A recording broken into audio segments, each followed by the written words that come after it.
Yes.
Good evening, everyone. Can I please have a motion to call the meeting of the Connecticut Board of Education to order? Motion. All in favor? Aye. Motion carries. Can I please have a motion to move into, oh no, we're not going there. We're going out. Just reconvening. Can I please have a motion to reconvene public meeting? Motion. Second. All in favor? Aye. Motion carries. Pledge of Allegiance. Mylene, can you lead? We're also going to stand for a moment of silence for our men and women serving in the armed forces. I pledge allegiance to the flag of the United States of America and to the republic for which it stands, one nation, under God, indivisible, with liberty and justice for all. Remain standing for a moment of silence.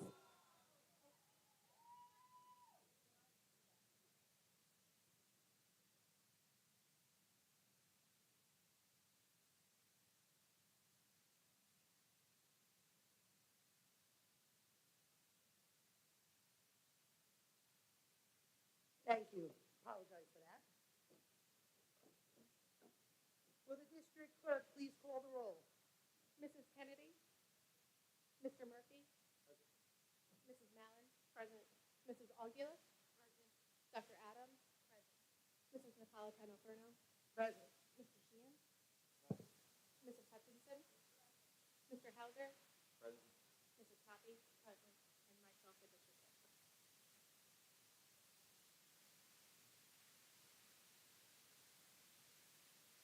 Calling for a motion to amend the meeting agenda as enumerated. New agenda item added to the consent agenda. Can I get a motion and all in favor? All in favor? Motion carries. Calling for a motion that the Board of Education authorizes the board president and/or Board of Ed vice president to call a recess as needed during this meeting without requiring any additional board vote. Can I get a motion? Second. All in favor? Aye. Motion so carries. Can I please have a motion to accept the minutes of the September 13th, 2022 Board of Education meeting? Are there any questions? All in favor? Aye. Aye. Motion carries. Audit committee meeting. Are we? We're going to do it, okay. Then we're going to suspend the business meeting. Can I call for a motion and a second to suspend the business meeting and to call for the audit committee meeting to order? Motion. All in favor? Aye. Thank you. Welcome.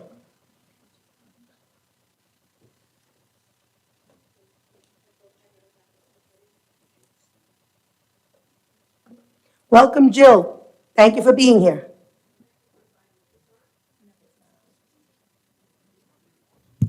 Okay, great. So thank you for inviting me. We recently completed the audit of the financial statements of the school district for the year ending June 30th, 2022. Our reports are dated October 4th. I wanted to thank the district's administration for their cooperation in this process. In this process, as the external auditor, we're looking at the internal control structure, the checks and balances over the financial transactions, and the district has a good, strong internal control structure in place. We're looking at the financial transactions to make sure that they're in accordance with board policy, general municipal law, and education law.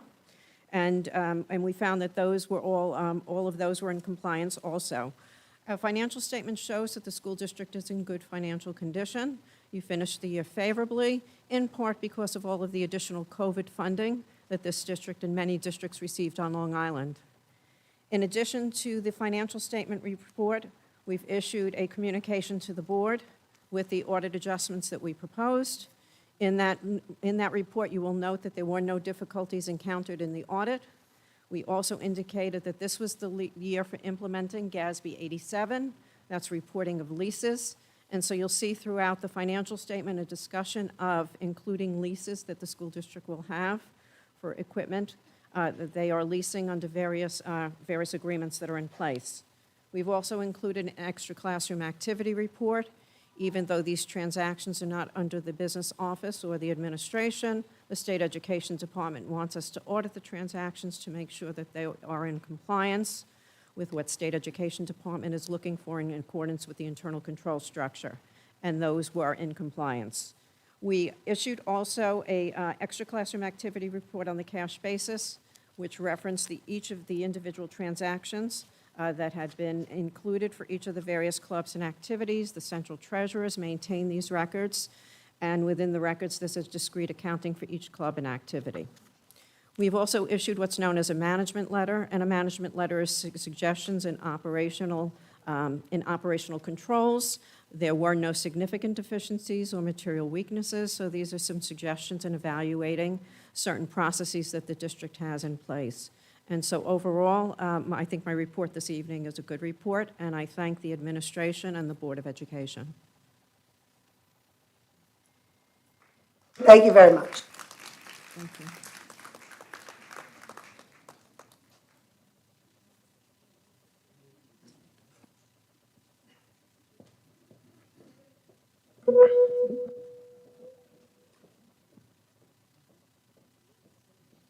Can I get a motion to accept the findings? We're going to do that during the consent agenda. So if you can actually close, because you Just accept close it audit? as the board. So if you could close the audit committee meeting. Perfect. Thank you. Okay, so close the audit committee meeting, resume public session. Call for a motion and a second, please. Motion. To adjourn the audit committee meeting and resume the business meeting. All in favor? Aye. Motion carries. Policy. Can I call for a motion and a second to accept the first reading of the policies as presented and revised? 5225, student personal expression. 6640, inventories. 6640.1, capital asset accounting. All in favor, motion. I'll motion. Motion so, all in favor? Motion so carries. Aye. The following regulation is presented for the Board of Education's edification, 8411-R, school bus scheduling and routing.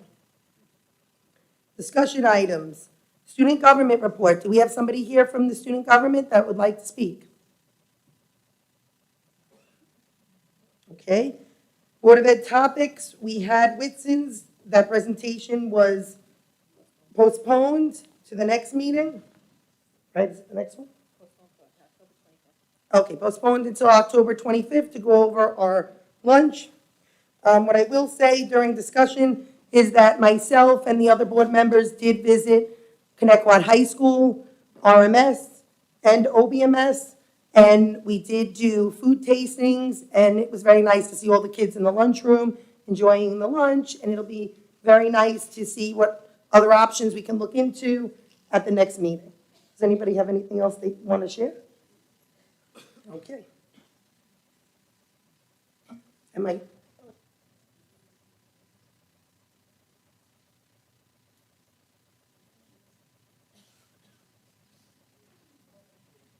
All right, so public comment. I will now open the floor for the first public comment session.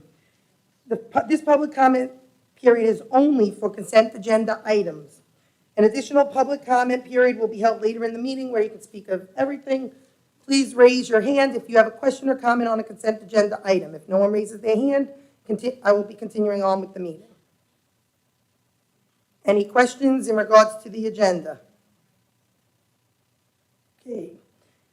Recommended action, personnel matters, instructional and non-instructional. Can I please have a motion to approve all personnel schedules as presented? Motion. Are there any questions? No. All in favor? Motion so carries. Recommended action, financial matters. Can I please have a motion to approve items 2 and 3? Motion. Are there any questions? No. All in favor? Aye. Motion carries.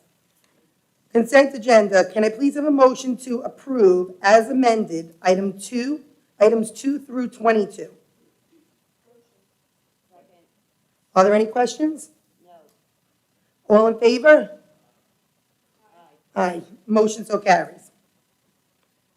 Items approved. All right. Now am I reading it? What?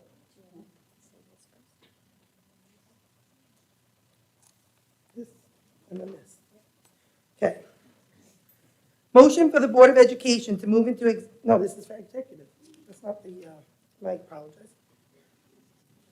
Jesse, do you have the motion for me to read the statement in public? No, this, though. This is public comment for them. This is the statement.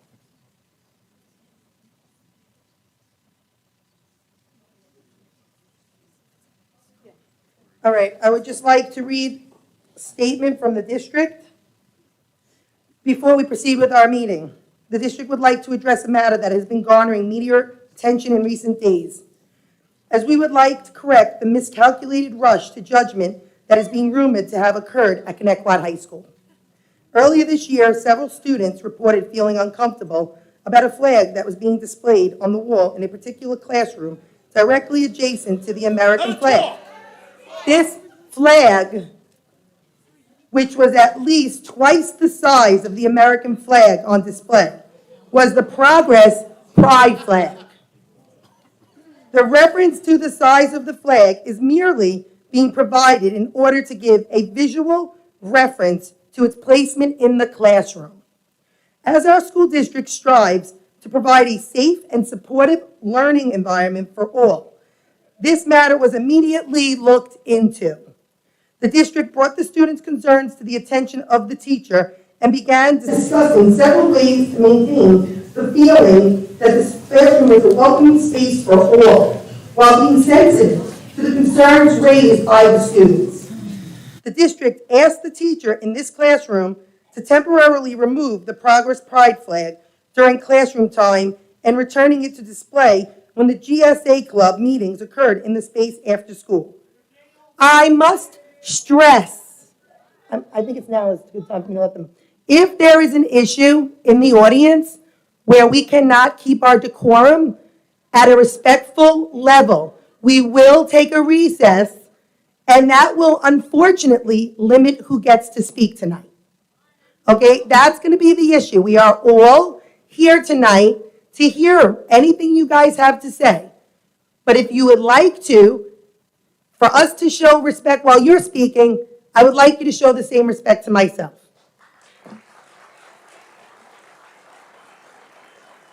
And I also would like to make it known that when anyone is speaking at that mic during public comment, for any reason, from any which side, I personally and the board, the entire board, have decided that this is a night where we would like to see everybody show respect and agreeing to disagree. There is no reason we cannot all be respectful. There is no reason. And if that does not happen, then unfortunately we will have to recess. So I'm just going to finish my statement so we can get to the public comment where you all get to speak. So I'm going back to here now. I must stress that this option only focused on the Progress Pride flag. The traditional pride flag, which was also on display in the classroom but not included in the students' concerns, was suggested to remain on display during the school day. However, this suggestion was refused by the teacher, as was the district's offer to install a sign stating, "This is a safe space to be who you are in a classroom." This is the sign.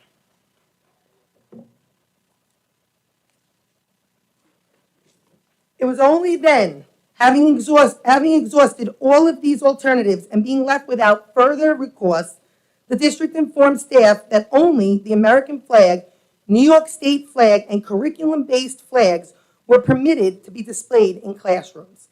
Please be assured, it was never the district's intention to create a perception that our schools are not safe and welcoming spaces for all. In fact, our work to implement alternative solutions is proof of the opposite.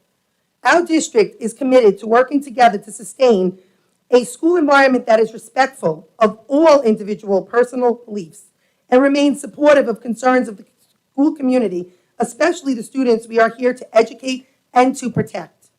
We recognize that the district to unilaterally implement this policy on the display of flags has been met with mixed reactions.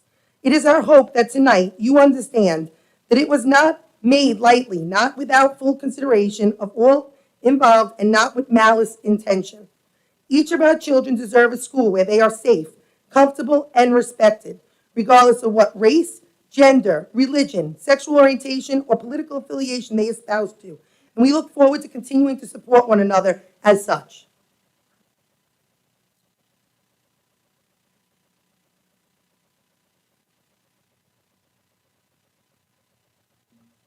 Now we're going to move on to public comment. I will now open the floor for the open public comment portion of the agenda. I will call individuals forward one at a time. Please wait for my acknowledgement before stepping up to the podium. You should have received a numbered card from security on your way in. If you have not, please see a security guard in the back of the room. Any person wishing to address the board shall address the board president only. Comments should be kept as brief as possible and relate to school matters only.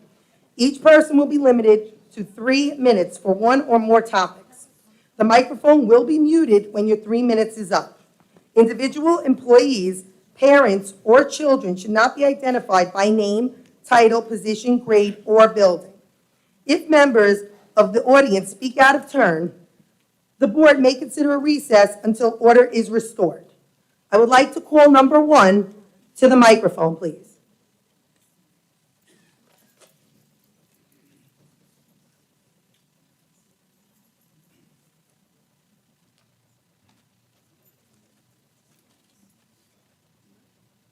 Number 1.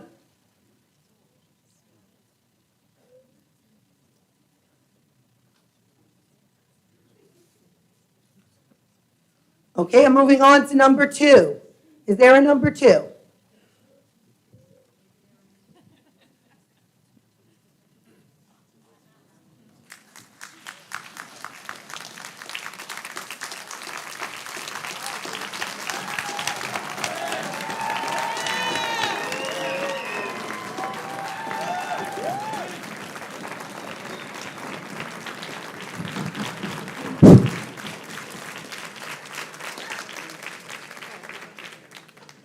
Respect. What is it? A feeling of deep admiration for someone or something elicited by their abilities, qualities, or achievements. Miss Napolitano posts on Facebook and wears a t-shirt that says teachers need to earn respect. Teachers earn respect every day they walk into their classrooms. Where have you been, Miss Napolitano, for the past 2.5 years? Without our teachers, the Connecticut School District would have fallen apart. What happened to your respect, Miss Napolitano, about letting people speak?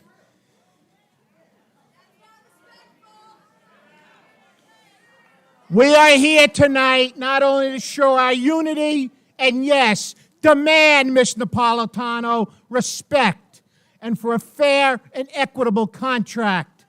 Because when you have earned it, and it is still not given, we must demand it. But also, we are here tonight to support our colleague after she was ambushed by the superintendent and 2 board members. Miss Kennedy and Mr. Napolitano, while in her classroom, today is about a pride flag. Tomorrow, it is about you or some other teacher on another issue. We are also here tonight to show our support for all students. As educators, it is our job to ensure the safety and health of all of our students when research clearly shows that our students, by simply having a flag up in the room, research shows it saves lives. I must ask, why are we not allowing the flag to stay up? There's a teacher shortage in this country, and unless you have your head in the sand, it is not only about being underpaid. As Secretary of Education stated, it's about a lack of respect. Secretary Cardona said the pandemic really gave us a moment to reflect on the importance of teachers and the importance of schools. Because when a school shuts down, the community shuts down. Let me finish with this. None of us wanted to be here tonight. Mr. Napolitano, the Connecticut School Board, caused that. Let me just finish with this Sorry, last but second. time is up. The And if Connecticut you like my Teachers reception, Association I can will get you not one, Mr. back Felicio. down from Mr. advocating. Felicio.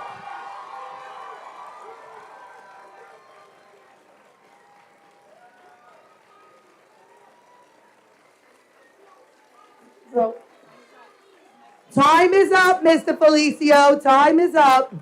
Time is up, Mr. Felicio, unless you'd like us to take a recess. Mr. Felicio, your time is up. Show respect to everyone else in the room.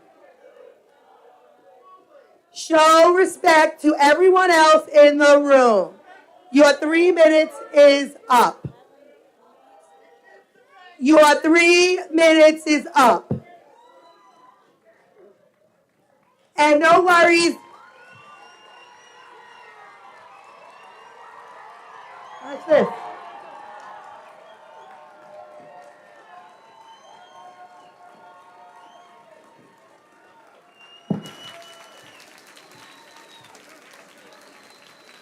I like my shirt. Mr. Felicio, my only question to you again will be, from May 3rd to September 20th, there was no contract negotiations because a date could not be given. That was not the board's problem. That was not the board's issue. That was the teachers' union leadership. And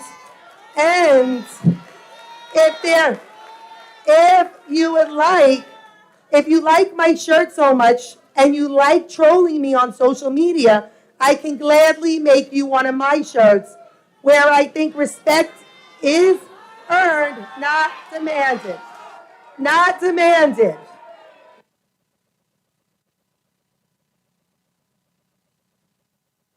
Number 3. Is there a number 3?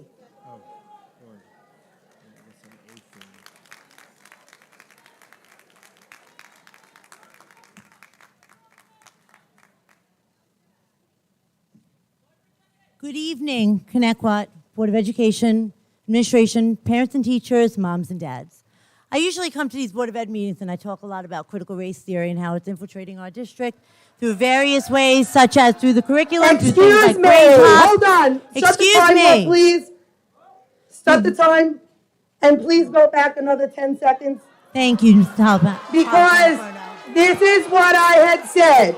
We're not going to show disrespect. If we show disrespect, then everybody should get the same. Everybody is going to get their 3 minutes. Please show respect to the speaker. when she's speaking the same way for Mr. Felicio's 3 minutes, we listened. We did it after 3 minutes.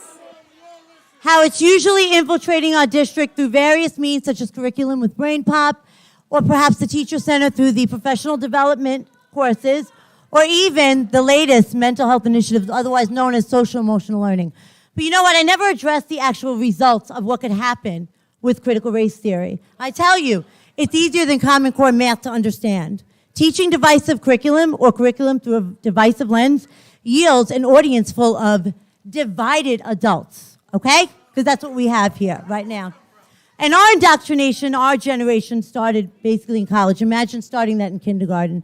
Now, I know we're all on different sides here, but I see one race here, the human race, and one culture, American culture. There is one flag that represents every single one of us. That's our American flag, okay? That's it. Now, I want to talk a little bit about the issue with why we are all here tonight, which, by the way, the Board of Education, those 5 trustees up there, 5 volunteer trustees, Lee, Brian, Marisol, Mylin, and Jackie, none of them had anything to do with what's on in the classroom because policy, enforcing policy is under the principal's wheelhouse. He's under administration, not the Board of Education, okay? So everybody please get your facts straight, okay? Number one. We Now, are when very close to calling a recess. We are very, very close. Okay, this is like unacceptable. Unacceptable. Jackie, it's okay. You want to speak, It's you okay. want people to show respect. You say respect, respect, respect, then show respect for everyone. Thank you. Thank you. So now, as far as what happened in the classroom, the teacher she was offered a compromise by administration to remove the progress flag. And now we hear as far as she was allowed to keep it up during the club. Great. She was also told she can keep up the traditional pride flag. Out of spite, she pulled it down herself. Okay? She pulled it down herself out of spite.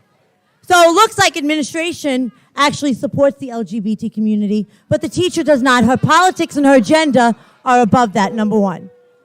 Number two, the sign was offered that the classroom could be a safe space. She turned that down as well. So unless a student completely aligns with her politically, they're not welcome now. That sends a very poor message to the students.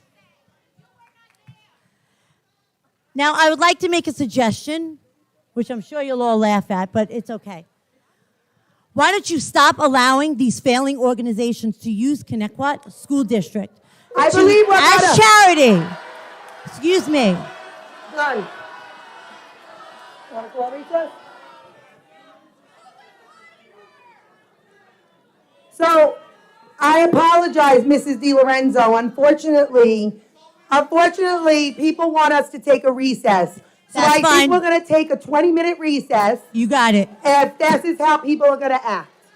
You got it. Because unfortunately, we're here, it's the board's board meeting in public for us to hear you out. So if you have a choice, you can either listen and you guys can be respectful to one another or not. But if it's a not, then we call the meeting. So whatever you guys want to do.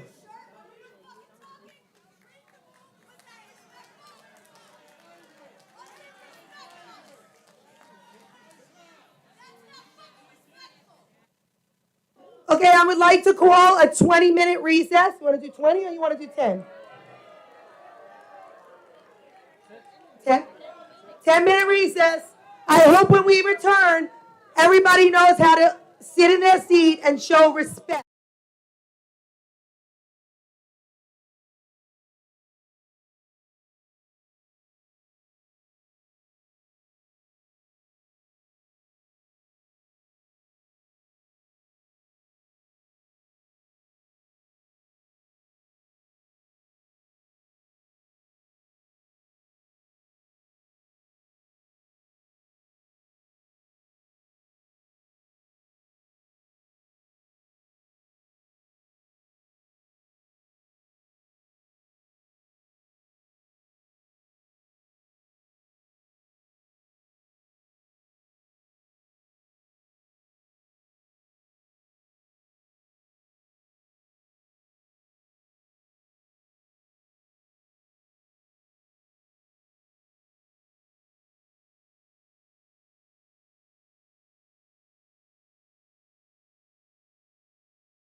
Okay, we're going to, oh wait, I'm waiting for my link. I gotta wait for my link.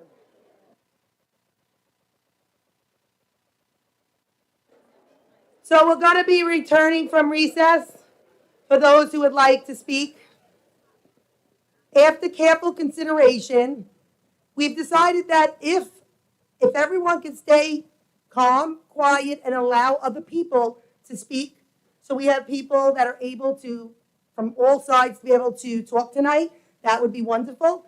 If not, we will call the next recess, and the next recess will actually be an adjournment. So, like I said, if everybody can stay respectful to one another, then we will not have an issue. It's a 3-minute limit, and I'd like to hear as many people, the board, the whole board, we'd all like to hear as many people as we can. But in order to do that, everybody has to show some respect tonight and be able to agree to disagree. Moving on to number 4. If there is a number 4.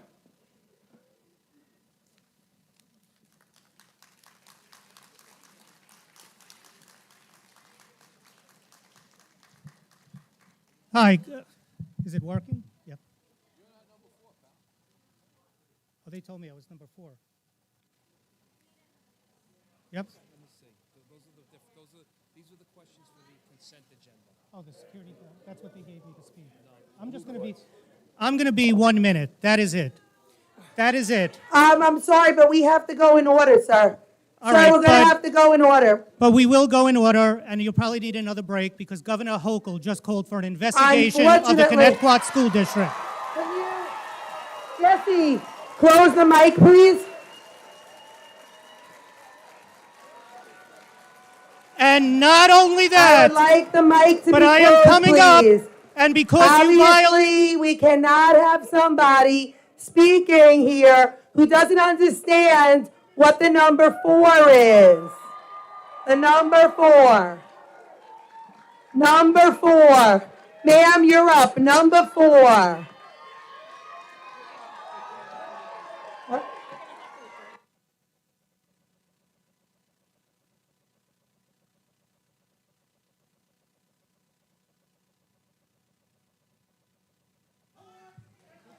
Good evening. My name. Number 4. Number 4. Number 4. Sorry, ma'am. Okay. All righty.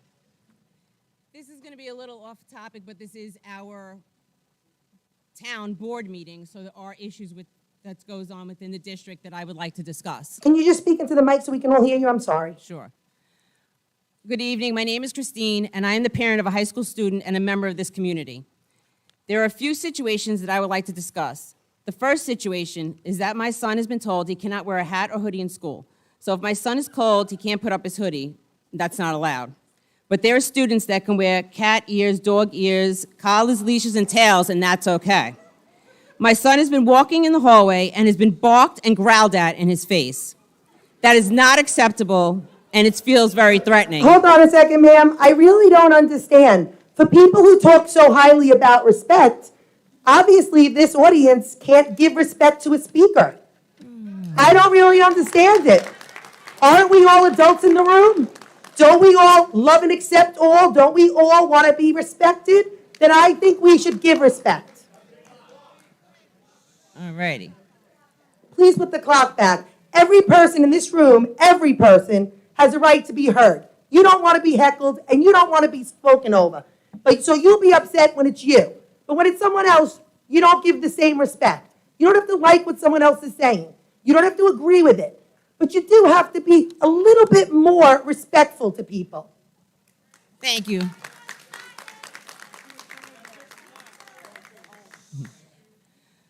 My son has been walking the hallway and has been barked and growled at in his face. This is not acceptable, and it feels very threatening.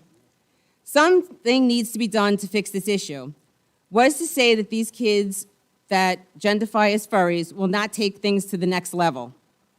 The behavior does not belong in school. What I do not understand is how the students see this happening and have to deal with this every day, but administration is not seeing it. Or they're just going to allow it to continue. I received a call today from administration and was told that there was no students wearing cat ears or collars, but they did hear about the barking, growling, meowing, and hissing. But there's not much they can do about it. Something needs to be done. School is for learning, and the other students should not have to be subjected to this behavior every day. The next situation I have is that during Spirit Week, throwback, my son dressed in 80s style. He wore a rolled-up bandana on his forehead. There were other students wearing them also. My son was approached by an administrator or teacher and was told, "Nice, you want to appreciate your country, but you need to take that off." The other students were not approached. So I would like the footage pulled and the administrator or teacher questioned as to why he approached my son and asked him to take it off. It was not covering his face. You could barely see it because his hair covered most of it. During my conversation with administration, I was told that's weird because I told the teachers to be a little bit more lenient because it is Spirit Week. The next thing said was, we really don't need to make an issue of this. I am not making an issue of it, but if you were told to be lenient, and if it was not covering his face, and other students were not told to remove theirs, then why? My son and I would like an answer, and I just hope it's because it was not an American flag bandana. Lastly, speaking of American flags, there should be no flag larger, above, or adjacent to the American flag. It is unconstitutional. Honestly, the only flag that should be allowed in the school district is the American flag. I think a lot of people have forgotten that men and women that have sacrificed, fought, and died to allow us to have the freedoms that we have today. Did everyone forget the Pledge of Allegiance? It states that we are one nation, under God, indivisible, with liberty and justice for all. The flag represents all of us. So I just want to say thank you for letting me speak tonight, and I appreciate it.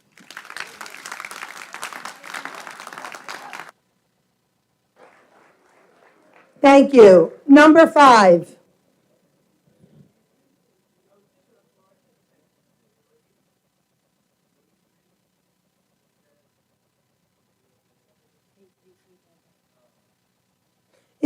I just heard someone say they got a different number. If you'd like to get another number, you could still get another number for this session from one of these security guards.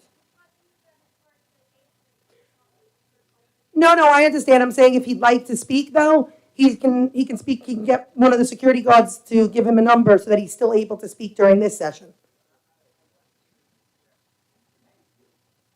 Okay.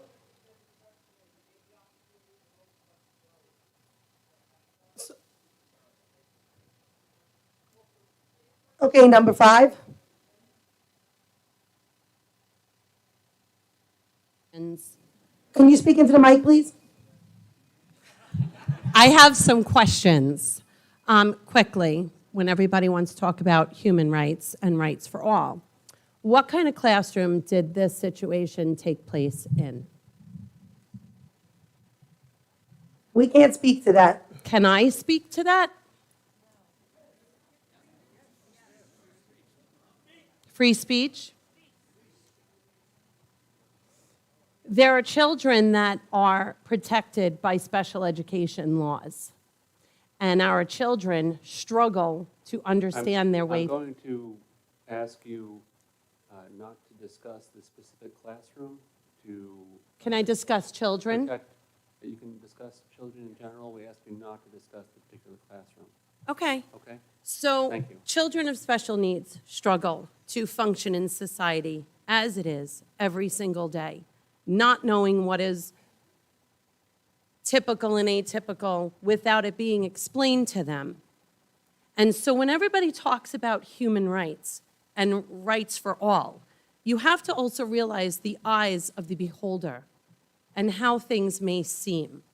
Nobody in a particular way is saying that anybody should be treated any way, shape, or form different for any of their beliefs.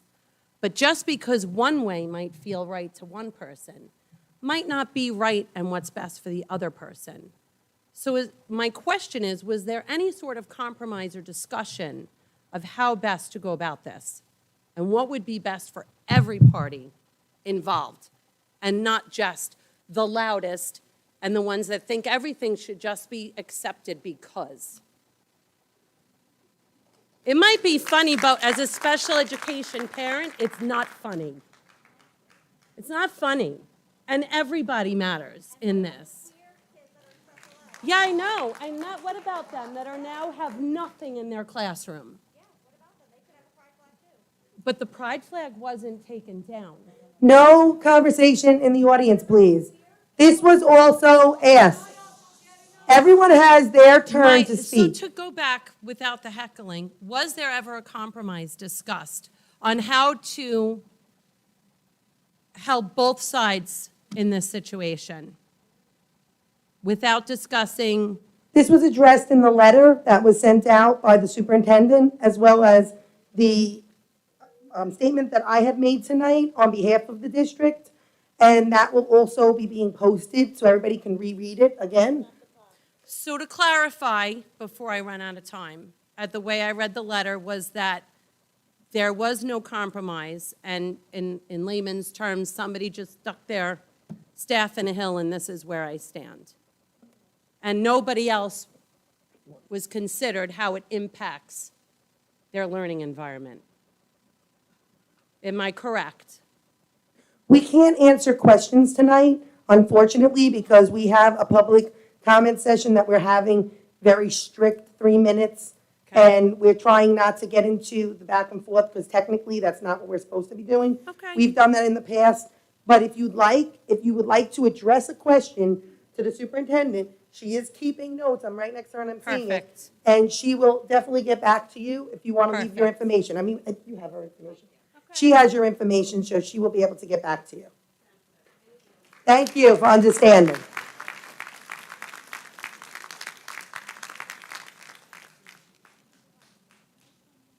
Number 6, please.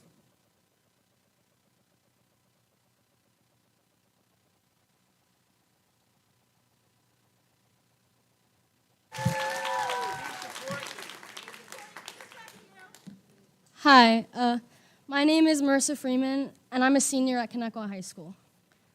I've never felt the need to speak out about a community issue before because I've never been personally affected by it until now. The students who are actually affected by this ban created a student-based petition in support of the progressive pride flag. During the day of pep rally and throughout all of homecoming, my friends and I, majority of us are seniors, gathered a total of 287 signatures from students. We got almost 300 students to sign the petition supporting this flag. And once we expand our petition into the lower grades, this number could double or even triple. While everyone was distracted by the big event of homecoming, we were still able to stand up for what we believe in. And the entire purpose of this flag is inclusion, community, and love.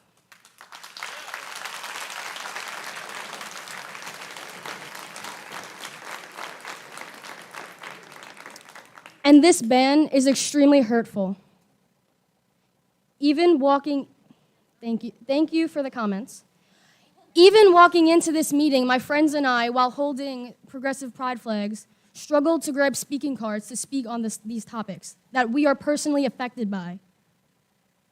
We would like the flags back up, we would like an apology, and we would like board members who will actually listen to the students affected by the policies that they put in place.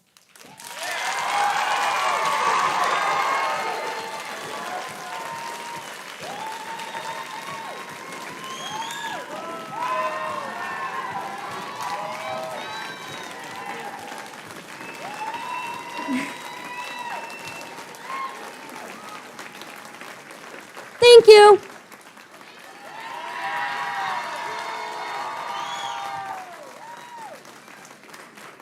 Thank you very much. Number 7.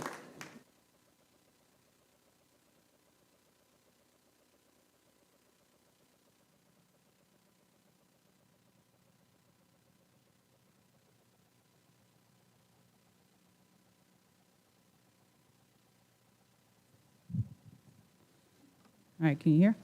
All right, so I love that there's so many people here for once. This is spectacular. I'm not here to talk about flags with anyone. Whatever side you're on, good for you. I love everybody. Everyone's always welcome and safe in my home with me. I don't really care. Knock yourselves out, whatever. But since I have your attention, I do want to bring something up that I have brought up and I've been bringing up for a long time here. So in October of 2021, the American Academy of Pediatrics and the American Academy of Child and Adolescent Psychiatry and the Children's Hospital Association declared a national emergency in children's mental health. Okay? So in 2018, suicide was the second leading cause of death for youths ages 10 to 24. Let me read that again. Second leading cause of death. So it is great that we're all standing up for something that we believe in tonight. I think that's fantastic. Everyone should always stand up for what they believe in. But let me ask you this.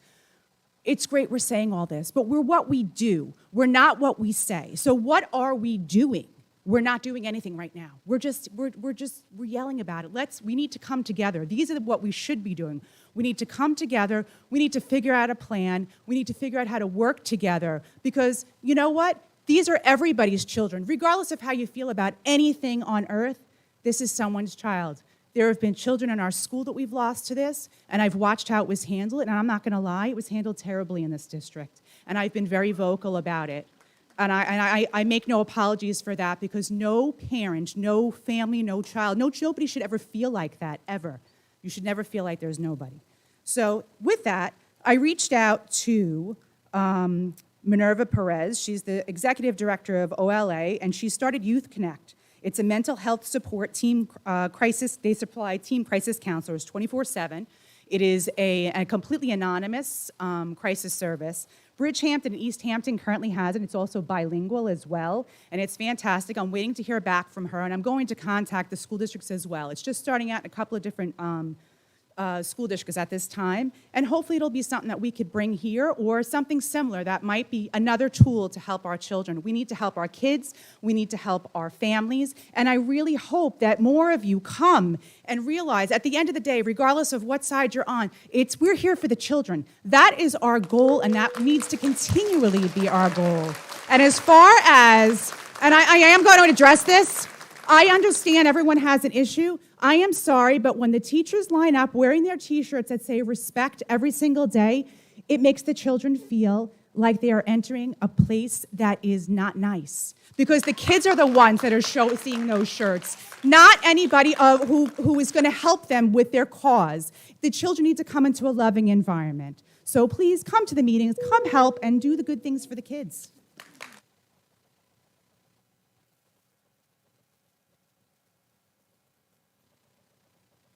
Thank you very much. Number 8.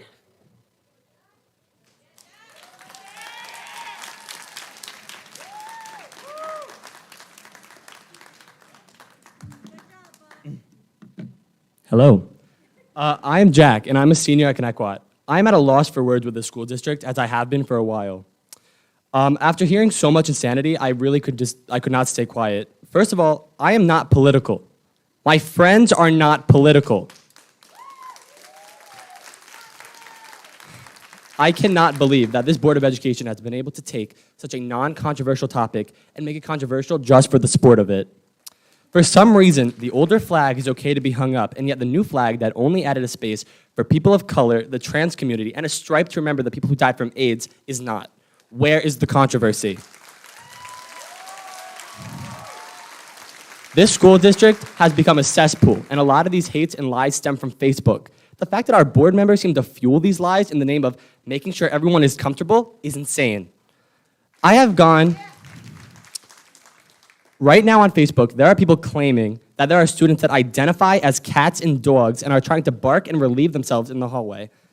Really? That is clearly not happening, and it's clearly just another Connecticut lie.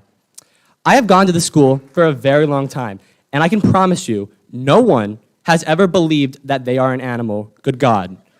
Now that the debate on gay marriage has evolved, and now that gay marriage is much more generally accepted than ever before, people are now shifting to attacks in other aspects of the community. Claiming kids are identifying as animals is a dog whistle for transphobia that our community has clung to with joy. Now that the easiest route to spread hate from these extremists is to attack a flag and to make up lies to scare people into thinking that they are letting your kids be cats, that's insane. We have to stand up and we have to make very clear now that that's not okay. Ignorance in this district is at an all-time high, and we have to put a stop to this somehow. This is my call to the Board of Ed members to stop using Facebook as a way to feed these lies and engage with the people clearly causing division. The only way that this district can move forward is with a change. And I'm here asking that the flag goes back up and the Board of Ed issues an apology for what they have done. This is not a debate over the colorful fabric. This is a debate over the message, a message that emphasizes togetherness, acceptance, and pride. I am disgusted that this could cause in such an uproar in the 21st century, and especially in my own backyard. Thank you.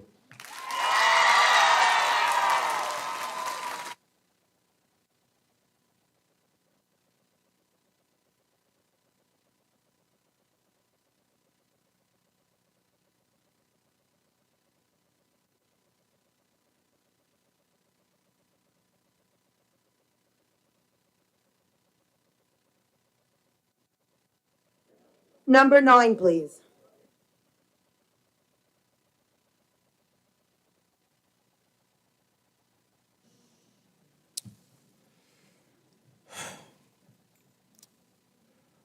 I'm here today because a second grade teacher thought it was appropriate to teach my child about pronouns. Pronouns. I was taught that there were only 2 pronouns, but thanks to the woke left, there are now 100 pronouns. Sir, I can you just confronted speak the into the teacher mic a and little said, bit? okay, sorry. Do you want me to start over? Okay. I confronted the teacher and said, in our house, there are only 2 pronouns and that they need to respect our beliefs. As a patriot, I love freedom of speech. Who loves freedom of speech? You know, I love freedom of speech, except when it comes to pride flags in schools, teaching history. There's a whole list of books I want to ban from the school library. Please show I want to respect. ban kneeling at football games. The point is we need to protect our children, okay, which is why we need more security in our schools. We need cops patrolling the hallway. We should also hire cops as teachers. And the students, they should also be cops, like in 21 Jump Street. Who saw that? Yeah. You know, I'm here today because I care about children. Thank you. Thank you. Thank you. Thank you, Mr. Felicia. I'm here today because I care about children. I care about children so much that I'm against the WIC program, universal pre-K, any form of gun control. I'm going to end out by just giving a big shout out to school choice. Who likes school choice? You know, it's a great way to take money out of public education, put it into private companies.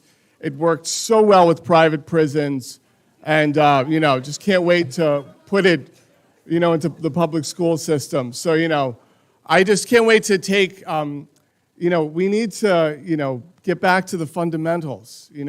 We need to take down the pride flag, put the American flag back up, and we need to force every child to salute it in the morning, right? That makes sense. Yeah. Thank you.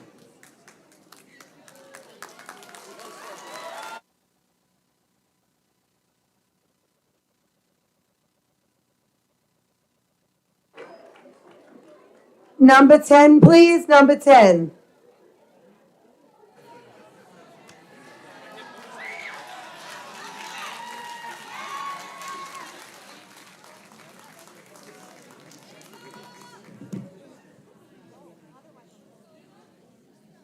Can someone lower this? Sure. I'm like Can really somebody? short. Oh,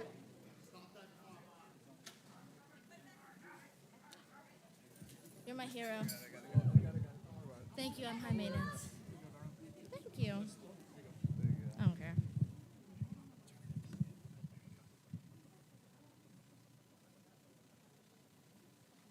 Am I allowed to talk here? Hello, I'm Ava Craig. I'm a student athlete in 10th grade. Our generation has been greatly affected with mental health for many years. One example is Roe v. Wade being overturned and trans rights disintegrating at the hands of people like Greg Abbott. Why are people who haven't been learning in a classroom for 20 years using the word about indoctrination about my education? The colors on the progressive pride flag represent the amount of discrimination against people of color and how Stonewall affected many people. If the flag apparently doesn't bother you, then let future generations not experience self-harm and effects of suicide. In my opinion, a gay coach can still coach softball, dribble a basketball, or hit a tennis ball. Learning about a touchy subject does not mean indoctrinating children. We are not machines, and we have responders because without them, we would be nowhere. But that doesn't mean there can't be faults in the system, because seeing us here fighting with each other about my education is not fair on the students it is affecting.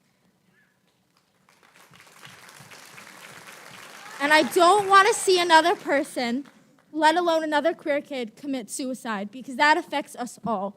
And all of us have had some type of effect. And especially with COVID-19, who knows where we'll be in 5 years? That could be any of us. That could be your son, your daughter, your niece, your nephew, your aunt, your uncle. Why is a flag hurting someone? Why is seeing stripes so harmful? There are stripes in the parking lot on a Blue Lives Matter flag. Please just leave it all there. Without politics, the school system won't flourish. I know that's going against completely what we're all saying, but we're all learning about politics.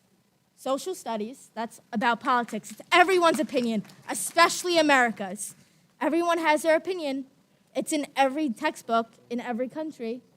You could see Japan, you could see Germany, you could see America. Everyone has different opinions. We all could live side by side. And oh well, doesn't matter. We just don't want people to die along the way.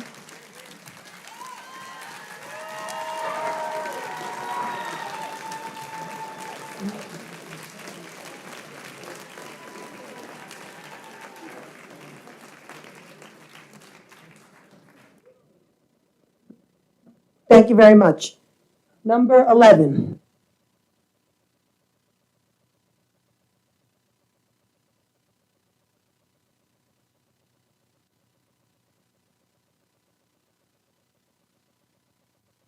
Okay.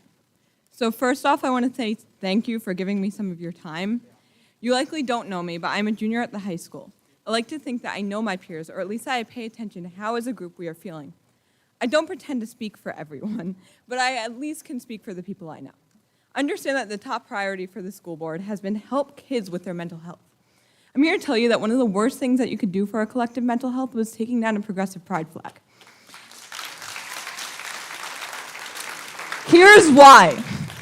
As I'm sure you know, the progressive pride flag includes groups that are normally marginalized and discriminated against, even inside of the LGBTQ+ community. The progressive flag stands for, of course, LGBTQ+ rights, but it doubled down on the rights of people of color, trans people, and intersex people. By taking down a progressive flag, you aren't only spreading the message that you don't support your students, but also that you specifically do not support people of color, trans people, and intersex people, all of which are three very marginalized groups. I've already seen the effects of this flag being taken down. Some of my friends are more reserved and no longer feel as comfortable as they used to in school. Members of those three marginalized groups that I mentioned have straight up asked me why they were targeted in particular, asked me if there was something actually wrong with them. By taking down that flag, you sent the message across the school that this is not a safe space. You told that to kids who need the school to be their safe space, kids whose expression at school is the only thing keeping their mental health afloat. People who are made uncomfortable by that flag, 9 times out of 10 have a family who shares their beliefs. At home, they can express themselves freely and safely, but a person who needs that flag to recognize a safe space, 9 times out of 10, they are not supported by their family. The only place they can feel safe to be themselves is in school, and that was just taken away, hopefully unknowingly. If I'm being completely honest, I am terrified for my friends and for myself.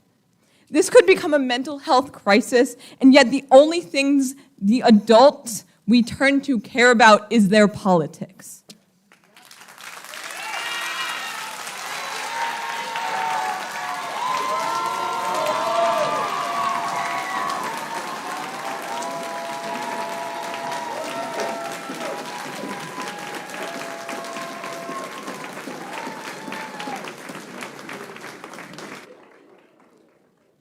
Thank you. Number 12.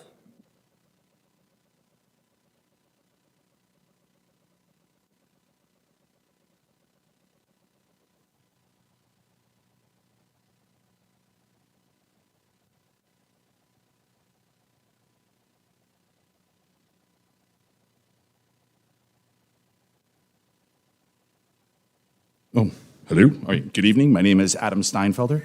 I am a special needs graduate from the class of 1993. T-Birds! I'd like to compliment both sides or all sides for peacefully representing your beliefs, no matter which side you're on, because that is what's best about America. During my tenure at Connecticut High School, I was subject to frequent beatings for being Jewish. My home was vandalized with swastikas. The temple across the street was vandalized multiple times. Sir, it is not becoming a cesspool of hatred. It has been for a very long time. By removing these flags, you are sounding a very loud dog whistle that this school remains a place of intolerance. I ask that you please restore pride back into our district. You may ask me why, as a Jewish, heteronormative, straight person, I'm here. It's a quote from Pastor Martin Niemöller, who said, "First they came for the communists, and I did not speak out because I was not a communist. Then they came for the socialists, and I did not speak out because I was not a socialist. Then they came for the trade unionists, and I did not speak out because I was not a trade unionist. Then they came for the Jews, and I did not speak out because I was not a Jew. Screw that one up. Then they came for me, and there was no one left to speak for me."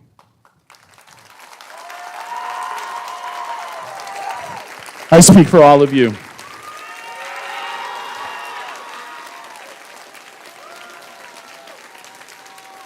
And just as a little coinky-dink, right before I graduated high school, the teachers were down at the superintendent's office fighting over a contract too. It's amazing how things just don't seem to change.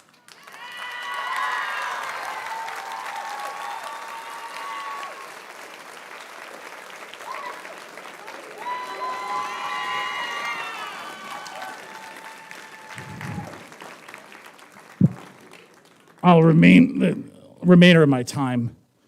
You'll see a 2nd and 3rd degree burn on my right leg. It's a scar from my time at Connecticut. They're wearing them on the inside, folks. I have them on the outside. But the scars, this can heal. The scars on the inside, sometimes they never do. All right. That's tough, man. I'm sorry that happened for you. I'm sorry that happened to you. I thank you for your time. I yield my extra 15 seconds. Thank you.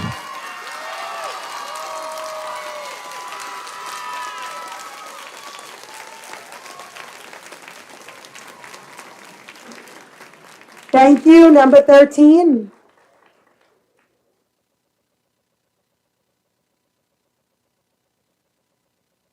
Be pretty tough to follow. I just wanted to thank all the students here who have come and expressed their opinions. I think it's invaluable that they attend these meetings. I'd also like to thank our board and administration and express my support for them, my continued support for them. I also want to state my opinion that these meetings have no place for third-party trolls who have been placed here from other areas and have their own agendas that they want to bring into our schools. That's it. Thank you very much. Thank you. Can we get number 14?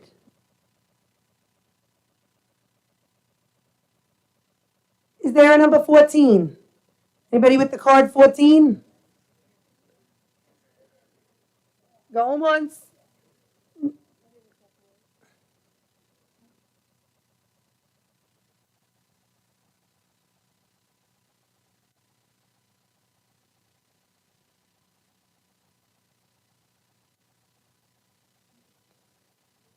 Hi, sir. Are you number 14? Yes. Okay.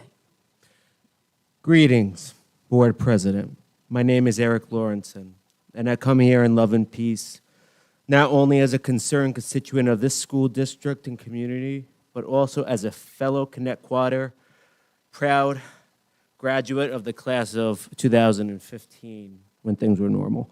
This matter is quite personal to me, as Connecticut High School was my refuge for 4 years while I had no real safe space or home. I came out as gay in Miss Goodwin's 9th grade English classroom. All I can recall is love and acceptance, unconditional acceptance. For had I not been affirmed and supported, I don't know if I'd be standing here tonight. All children have the right to a safe space where they can be affirmed regardless of who they may be. Removing flags of support that are apolitical send a clear message of exclusion and isolation. A message that we do not love, that we do not accept you. This space is not yours to occupy. 95% of LGBT youth experience or hear hate speech in their schools. 60% feel unsafe at school. And then nearly 45% of these youth consider suicide, including myself.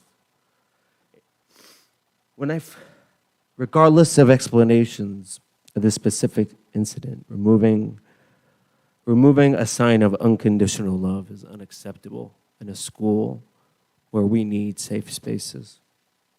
I come here to inform you that what may be perceived as frivolous will have a cascading negative effect, even catastrophic, God forbid. Some, if not all, accountability for these negative outcomes, as stated in the research literature, will be on the board's hands to bear. For those youth and family that need more support, please reach out to the LGBT network. You can reach out to me personally. I am the mental health clinician at the LGBT network, or any one of us. Our phone number is 631-665-2300. Again, I'll repeat, 631-665-2300. Please come up to me or any one of us that are wearing an LGBT network t-shirt. And I do want to mention that, although I have 8 seconds, we do have free counseling, 10 to 21, for any LGBT youth they're questioning that are in need of support. And we have so many other services too. Please know that you're not alone, and we love you. Thank you very much. Thank you very much.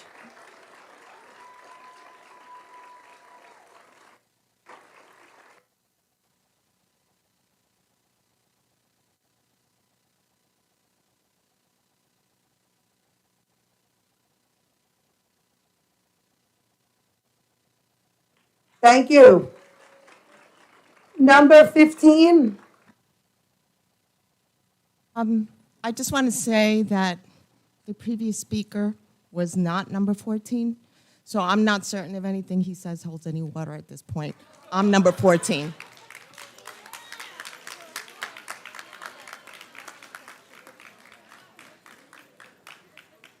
So basically, I know, I just want to make sure security is just checking the numbers, please, to make sure we don't have any kind of issue. No, in case we have any going forward. Thank you, thank you. Go ahead, ma'am. So basically, I wanted to thank Linda Adams for letting us know that our Code 1310 was violated. And it says, school employees shall not engage in political activity on school premises and shall avoid any type of activity during their on-duty hours. So that was broken.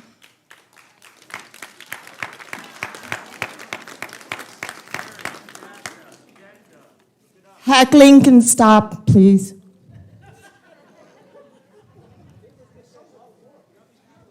Ma'am, can you just please address me? And please, audience, we have a lot of numbers we're trying to get through tonight. And if we can't respect one another and keep it down, we're going to unfortunately have to recess or adjourn. Another code that was busted. Excuse me, hold on. Can you put that time back to 2:20, please? Thank you.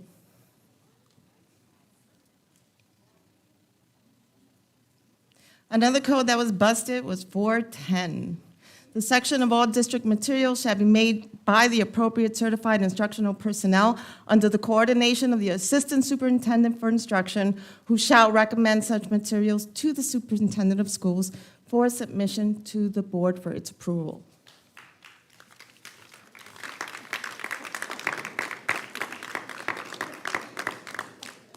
I have another one, but I just want to go on to Code 4810. The Board of Education recognizes the controversial issues and deals with matters about which there are varied levels of opposing views, biases, emotional, and/or conflict. Therefore, it is essential that the classroom teacher have guidelines in order to prepare and execute lessons that will be objective as possible while considering the nature of that subject matter. It is important that students and staff recognize the following responsibilities. So I want to talk about two. When presenting various positions on controversial issues, the teacher shall take care to balance major views and to assure that as many sides of the issues as possible are presented in a fair manner with no position being espoused by the teacher as the only one acceptable.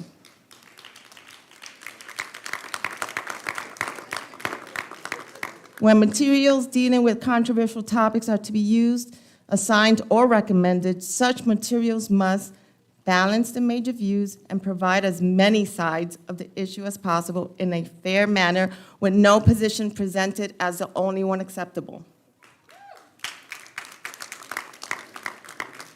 It must also be appropriate to the maturity level of the students and not adversely affect the attainment of the district's instructional goals or result in substantial disruption of the normal operation of the classroom.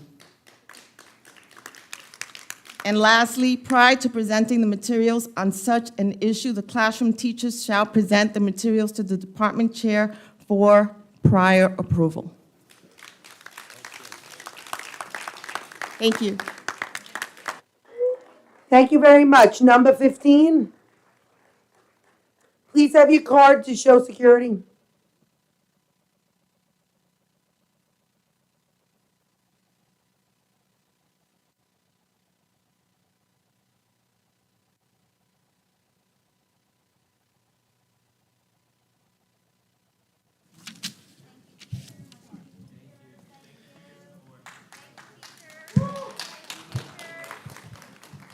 Good evening. My name is Ben Santiardo. I'm a Connecticut parent with one child currently enrolled in the district and a second one that's not yet old enough. My family belongs to the LGBT community as my children has two fathers. I'm here today to express my utter dismay, my anger, and my hurt at hearing the edict that came down from the district ordering the immediate removal of all LGBT flags from school premises. This decision by the district is tantamount to telling the children, as well as our community, that differences will not be tolerated, that discrimination is acceptable, and that conformity is what's expected. I have always understood a school district's primary goal to be that of education, not that of discrimination, selective truths, or hiding aspects of our society.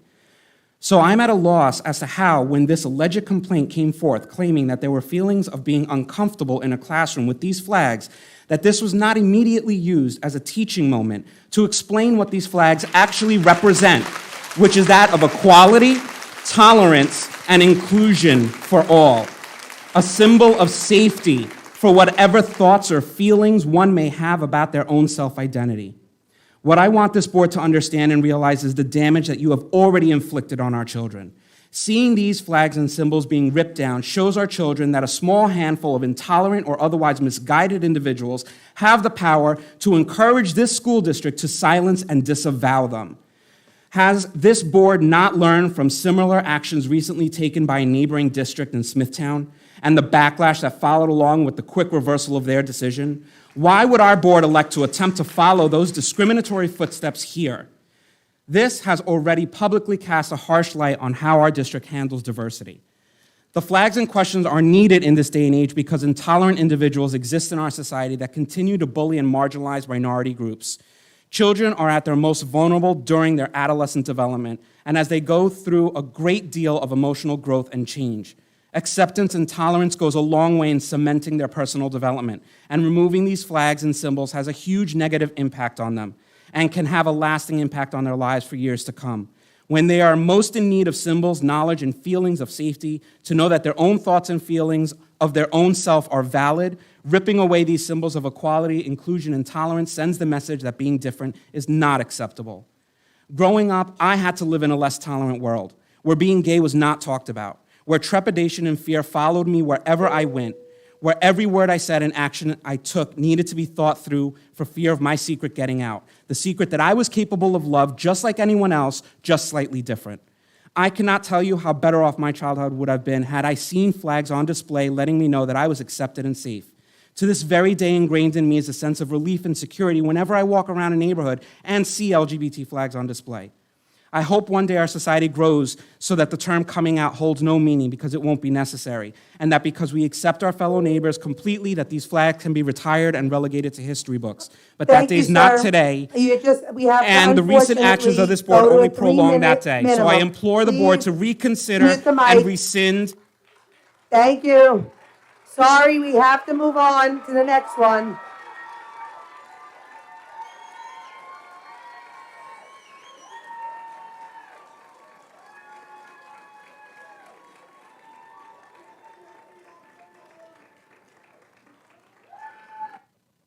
Thank you. Number 16, please. Is there a number 16? Do we have a number 16? A card with the number 16, please. Okay, is there a number 17? Anybody have the card number 17?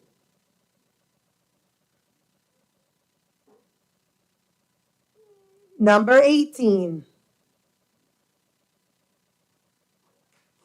Wait to see.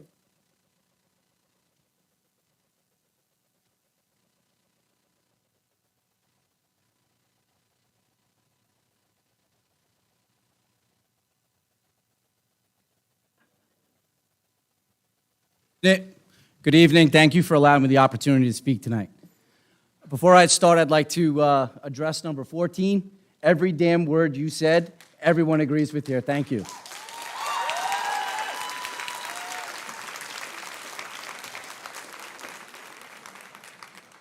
As a Connecticut graduate, class of 1994, there was one time in my life where I was proud to be a Connecticut T-Bird. Those times are far from gone. For instances like this. Over the last several years, our district has taken a turn for the worse.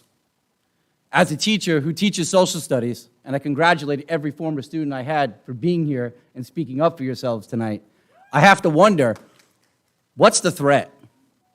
What's the problem with the flag that hangs in the classroom? Was it a kid that was offended, or was it an adult who just couldn't handle it?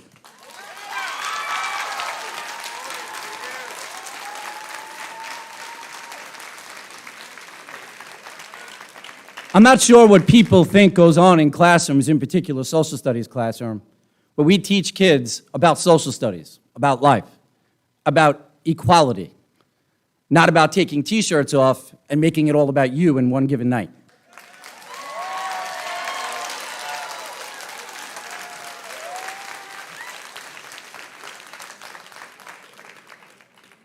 As an educator, we are given the opportunity to speak or to talk to over 100 kids a day.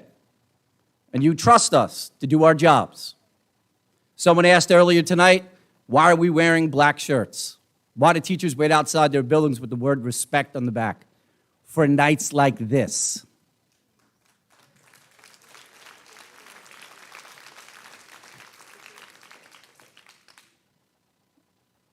I find it comical at times when, unfortunately, you go to Facebook and you see keyboard warriors just typing away because they feel that their message is more empowered than anyone else. I try to stay away from those forums, but in the day and age in which we live in, it's virtually impossible. The problem with that is that as teachers, we have to separate ourselves from politics. But the unfortunate part is that no matter what we do, it leaks into our classrooms from third parties. Right, wrong, or indifferent, which side you sit on, this should be a meeting where everyone is talking about a solution, not the problem. But, unfortunately, that's not how Connecticut goes. Maybe, moving forward, we can try to find a common ground, one that doesn't result in T-shirts being flashed to a crowd, or backdoor Facebook comments, or a packed-out crowd like we have tonight.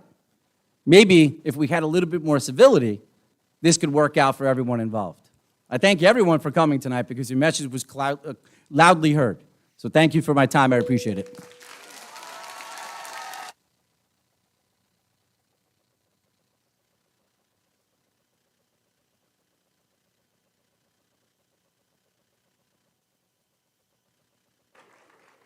Thank you. And I'm glad so many people take notice of my shirt, a parent in the district who's entitled to wear what I like, just like everybody else. Moving on to the next one. Number 19. Number 19. Do we have a 19 on a card? You got to have the card. Number 20.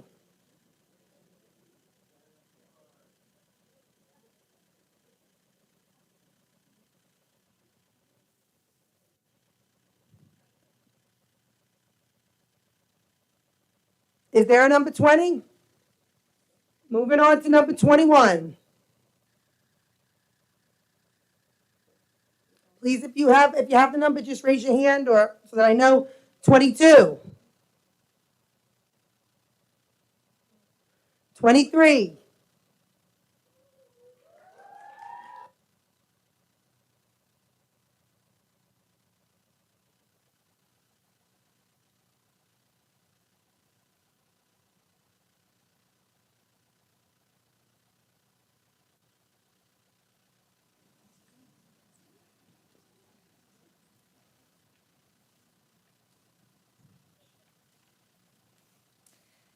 Hi, everyone. My name is Daniela Craig, and I'm a senior at Connecticut.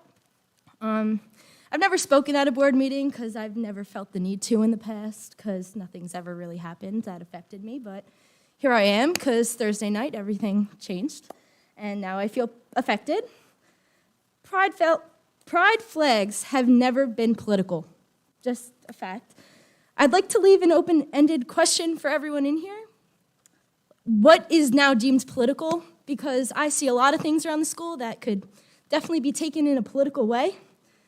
So I'll give a few examples. In our back senior parking lot, we have a 3-spaced combined group project from 3 of our seniors that are now a big Blue Lives Matter flag. And that makes me uncomfortable. I know the reasoning behind having no pride flags is it made a student uncomfortable. So that makes me uncomfortable.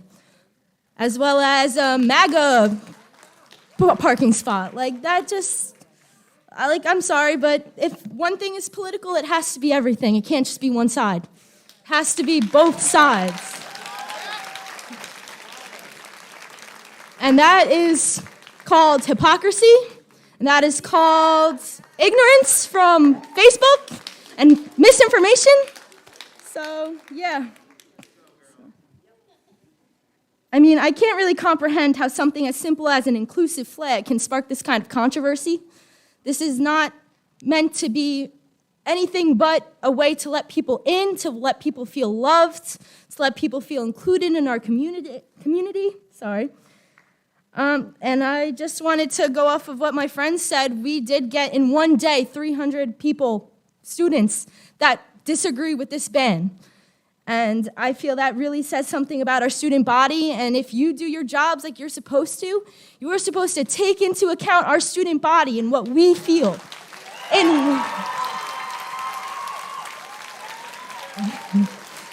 right.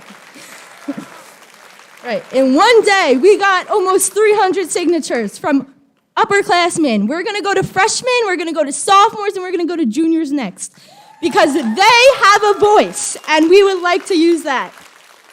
Thank you.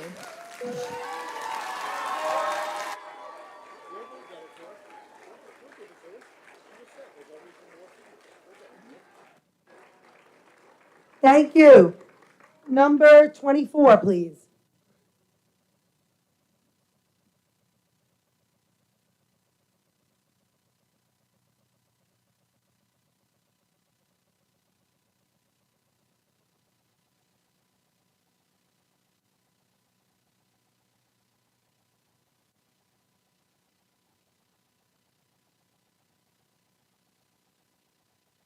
Good evening, everyone. I had no intentions of coming up here, but I have to say something. What about God? Let's not heckle. Let's be respectful. We all talk about respect in this room. I didn't address, I'm addressing everybody. Ma'am, you have to address me. I'm the board president, please. Please address me. And everybody else, please. God is the creator of this entire universe, whether you believe it or not. And he's going to have his way. He loves all of you. But this country is going the wrong way. Does anybody see that? Please put your feelings aside for a second. We're going the wrong way.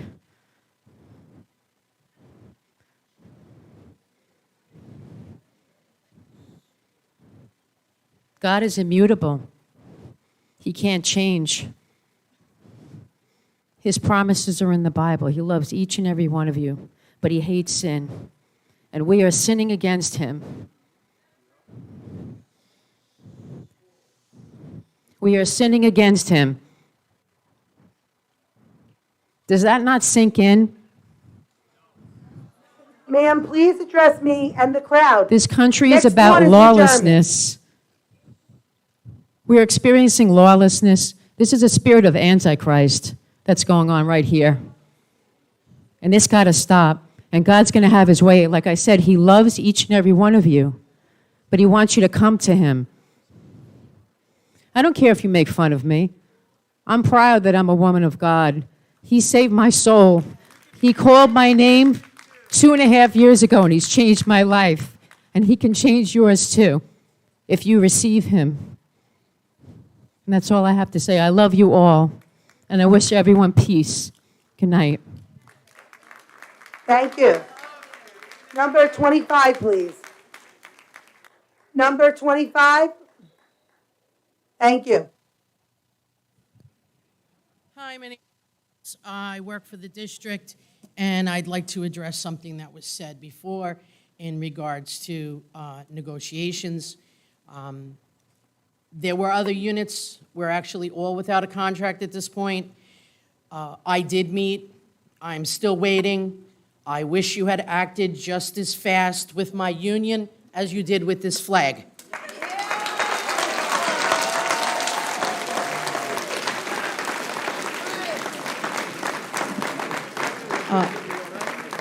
That being said, I will respond to your shirt, which you so proudly displayed. So I ask you, what are you going to do to earn my respect? Okay?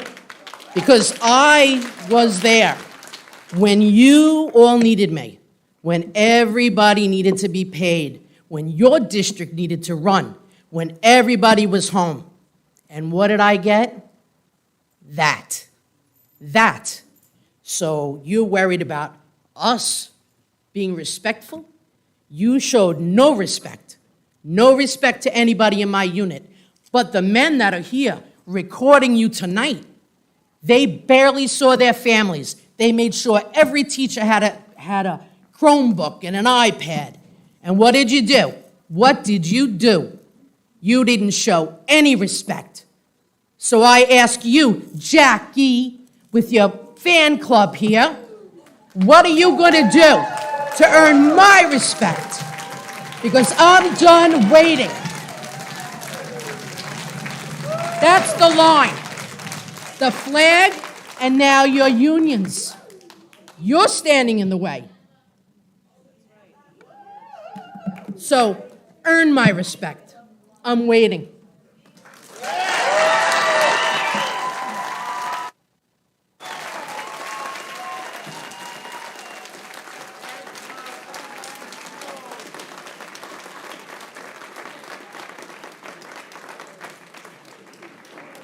I really think it's time that I actually make these shirts for the parents in the district and supply them to all of them that want them. Because this is something I actually teach my kids. I don't really understand it. Should I not teach my children? I'm just curious. Should we not teach children respect is earned, not demanded? My children have learned this. Why can't anyone else? I don't understand it. Channel, number 26. Number 26.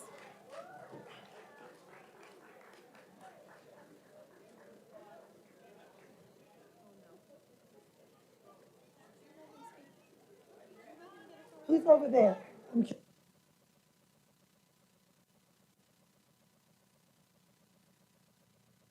Hello.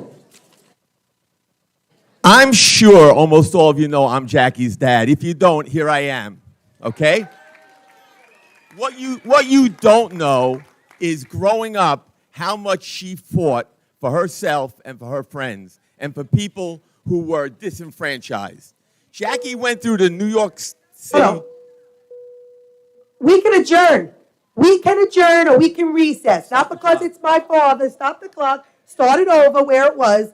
Because the heckling's going to stop. It's not heckling for anyone else. We're not going to heckle for anyone on either side. Do we understand? Everyone in here loves the word respect so much. I just wish that people would show me how respectful this audience looks. Because one thing I will tell you that I think is great, there's a camera facing you guys. And I can't wait to watch it back and say, look at the respect we're getting, everybody. We don't get paid up here. We're here to hear all of you. So you want respect? Give it. It's a two-way street. So, you went through the police academy in the city before 9/11, and your best friend was gay. You went out on the job the first time, and your first partner was gay. But not only was he gay, but he actually had the operation to change. Your girlfriend, who was your friend, who was with you, was going to get married in Connecticut, and COVID struck. So I don't know how you people do your research, but if it's all on Facebook, that's a real problem. What we do have here is we have a fractured Connecticut community, and we are not working at all to get it back together. Parents, you have a choice. The association is using the Scorched Earth program. They are just saying everything they can bad about Connecticut just to try and make sure that we're going to not want to hear it and put us to our knees, so we'll give them whatever contract they want. That's ridiculous. To the teachers, as bad as Connecticut looks, so do you. So whatever you want to do, you go right ahead. Next up, the association had a bunch of lies. It's my turn. It's my turn. It's my turn. Give me my respect. Excuse me. I did earn it. Address me, please. Okay. Address me, please. And again, there is 67 people who want to talk tonight. If I just said, all right, are we going to go for an adjournment? Are we going for an adjournment? Are we going for an adjournment, Mr. Felicio? You tell me. Sit down, Okay, please. Everybody, sit down. Let me finish. Sit down. Let me finish. And honestly, Let me finish. I got a minute left. Please do not curse. There is I got a minute left. 67. Hold on. Hold the clock. Put it back. There are 67 people in this room that want to speak. And I'm sure there are a whole bunch of union members. So I would really like to hear everybody. But I guess if people can't show respect, since again, we're all about respect, let's actually give it to get it. That's how you earn it. You got your 3 minutes like everybody else. Would you like us to adjourn? Okay. This is the flag that I served under. And when I came home, it took 30 years to get respect when I came back home. I served with this flag. This is the United States Air Force flag. Yes, it's important to me, but it'll never be more important than this flag. This flag is what all of us serve under. This is the flag that gives us the freedom. There are other places where they're throwing you off buildings if you don't agree with them. You can be in the Ukraine right now, and it's a really tough place to be because Putin is bombing the hell out of people who have done nothing wrong. We're the ones who are holding the line, who are helping them. We're the ones who are sending the money, the arms. These weapons that are just fantastic to help them in this battle. Somehow, some way, we got to get back to being Connecticut strong, because Connecticut fractured is not working. Thank you. Thank you. Number 27, please. Is there a number 27? Number 28. Sorry, are you number 27?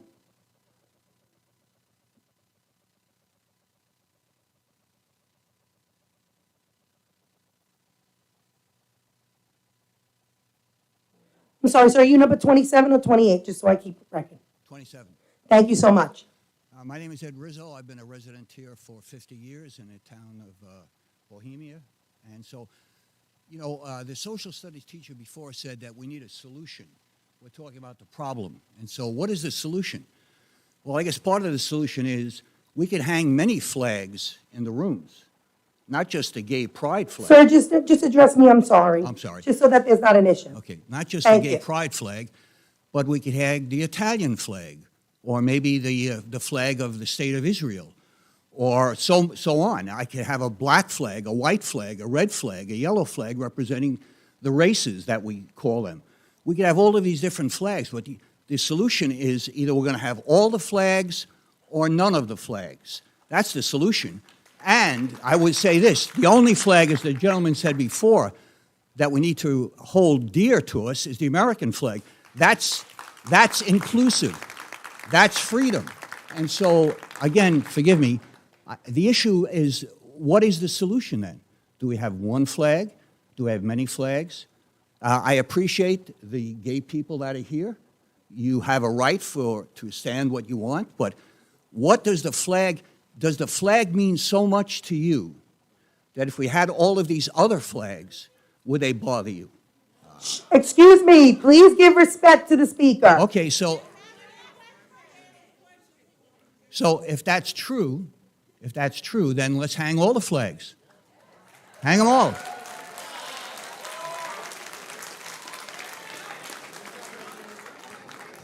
But at the end of the day, let's say to ourselves, that's an impossibility. You really can't do that. It would be great if we could do that, but we really can't. So we have to come to some solution, and obviously the solution is one flag that represents everybody, and that's the American flag. Thank you very much, sir. Number 28, please. Number 28, please.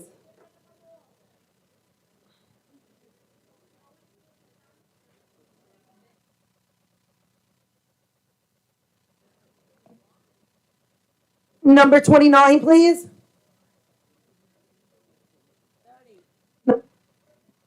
Oh, number 30.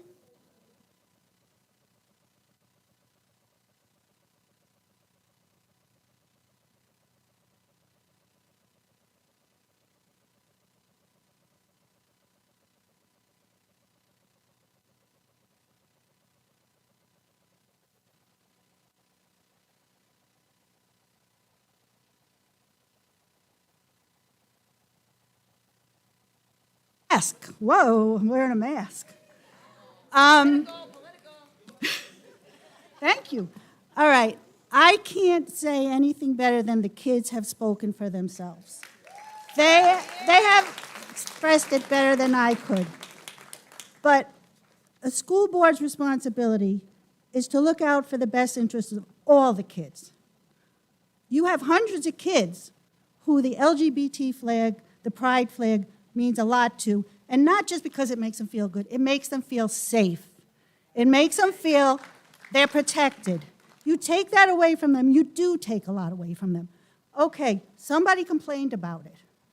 Was there any attempt to explain to whoever complained about it the importance of it? Was that done?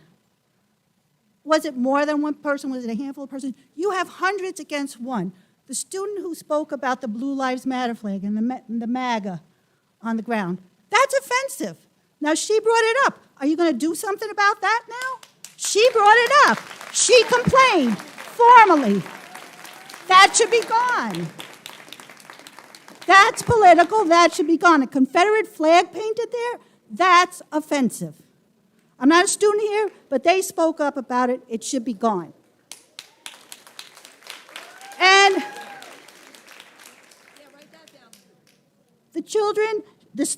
students should be able to feel comfortable when they're in school. I know people who didn't feel comfortable. I just moved to Oakdale last year, and this is what I come to. I'm embarrassed by this.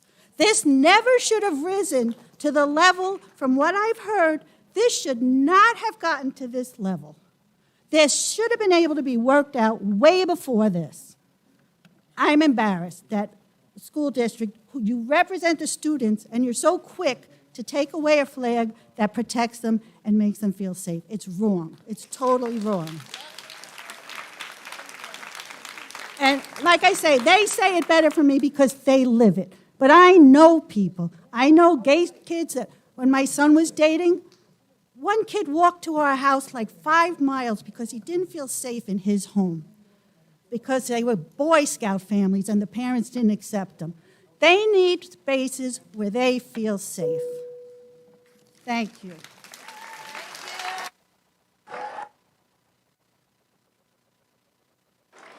Thank you very much, and I'd like to address the blue line flag at this moment. We did have children that did complain, and so it is either getting painted over or was already painted over today. So all the flags, that's already gone, all is being addressed. It is a strict adherence because there couldn't be a compromise. Had there been a compromise, we wouldn't have this issue. Number 31.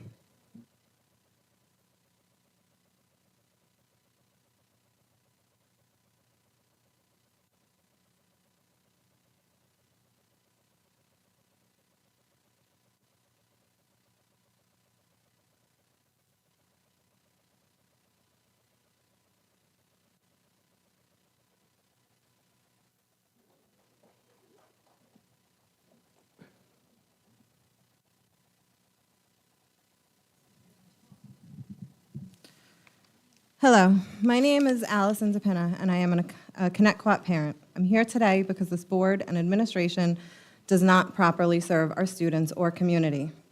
They shushed a parent as they were voicing their concerns during a live board meeting, wanting to know what measures this district planned to put into place after their child was called the N-word by another student at school back in March of 2021.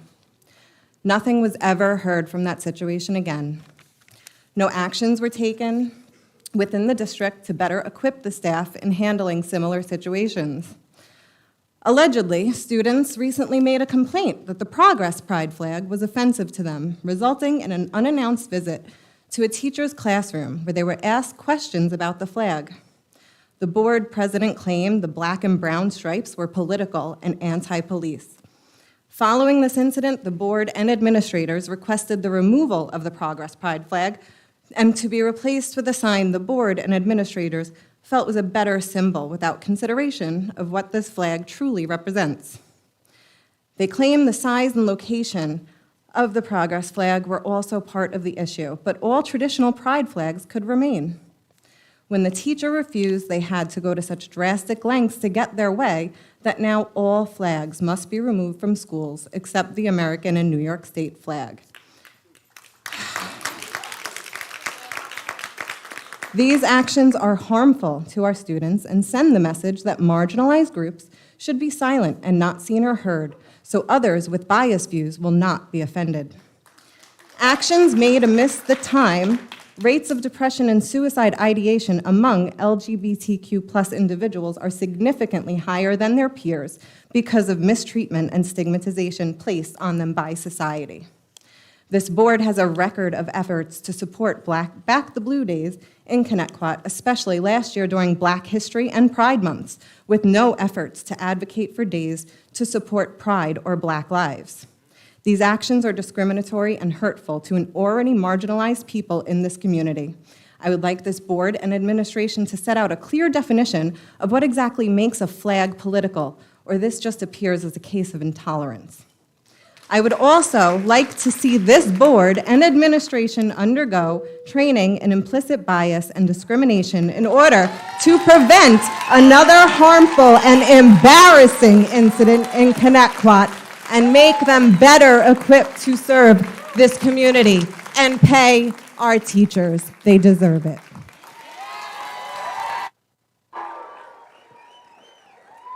Number 32. Number 32.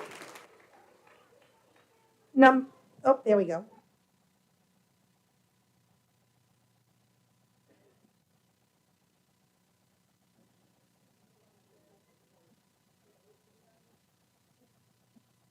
Good evening. I'd like to thank the board and everybody for their time tonight. It's human nature to fear what is not understood. However, I implore everyone to go beyond those tendencies. I don't fully understand everything about the LGBTQ community, but I make every effort to understand, and most importantly, ensure that everyone feels welcomed and included. Displaying a progressive pride flag is not political. Anyone who says it is attempting to make it political for their own gain. And doing so comes at the expense of the students. The students' well-being, not just the students directly part of the LGBTQ community, but all the students. As a community, we are only as well off as our most vulnerable. A pride flag or a progressive pride flag is not something to fear. It's to ensure all feel welcomed, included, and understood. A line from 1986 that rings as true today as it did back then: too many people making too many problems, and there's not much love to go around. So how do you measure a year? How about in love? You measure it in love.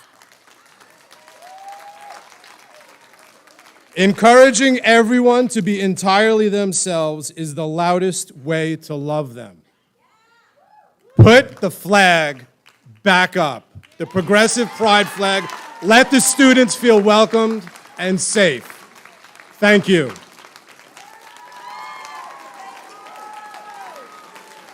Number 33, please.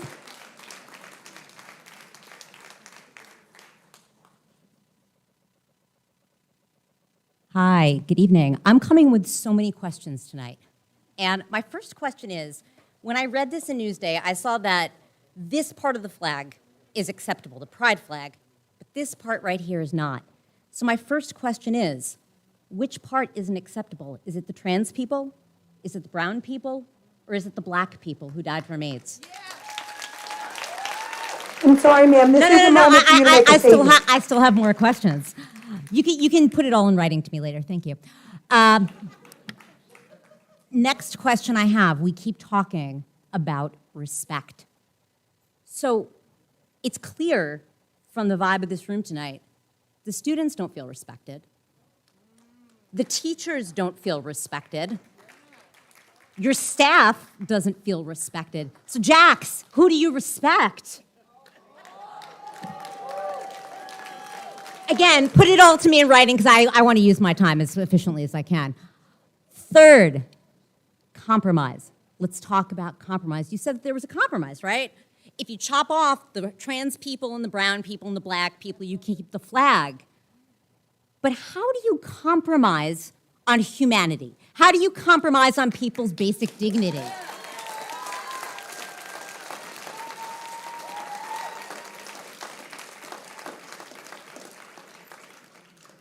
And I've got one more question.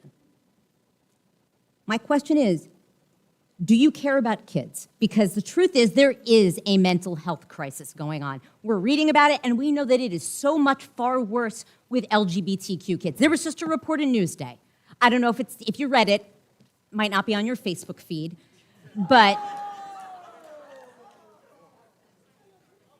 it came out it came out and they said that kids are much more likely, not because they are inclined to have mental health issues, but because of the way they are treated, but because of the intolerance that society shows them. And that is what you have done. Shame on you.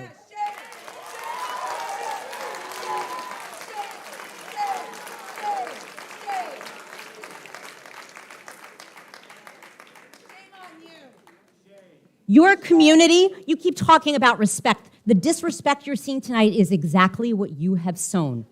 You know what they say about karma? Put it on a t-shirt.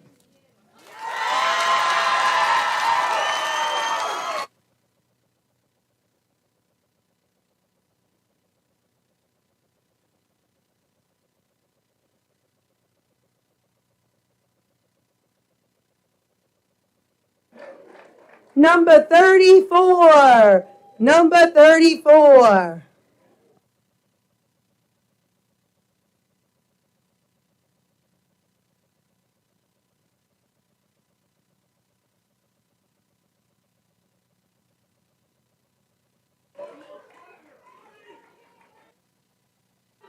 Excuse me. Let's give a kid respect right now. Excuse me. Ma'am, There's a child at the you will podium. both be ejected if it continues. I just explained to you the security is there. If you'd like to go speak to one of them, but you are disrupting the board meeting, and we have a speaker, a young speaker. Let's show some respect. Let's show some respect. Let's show some respect. I love that everybody loves respect but can't give it. Show respect. Or we can adjourn this meeting tonight. Especially for the people who don't even live in this district. I am so sorry. I am so sorry to number 34? I am so sorry, number 34. You have a right to speak, and we would love to hear you speak. Thank you. Hi, I'm Katie Flynn. I'm in 11th grade, and I never thought I would be up here because I don't even raise my hand in class. I wanted to stress the importance of unrestricted LGBTQ representation in classrooms, because I know with the rainbow flag, you guys think that that's okay, but I don't like the restriction on black people, brown people, trans people, and all of the people who died of AIDS that are misrepresented because of this flag. Many of you here that are against this flag will never understand what it's like to be discriminated against because of this, and I'm glad that you won't, because it's awful and it sucks. That also means being LGBTQ isn't a choice, and no matter how hard you try or wish or pray for it to go away, it's never going to, and the people who don't like it shouldn't be able to have an opinion on things that are going to affect you and not them. I have an amazing support system at home, and even I'm affected by these things, so it's hard for me to imagine what the kids like me who don't have parents or a family to support them are going through when the school is their only support system and even they are not with them anymore. These are being put off as political issues, but they're really human rights issues. And having a flag that represents everybody in a classroom isn't just representation, it's suicide prevention. Thank you.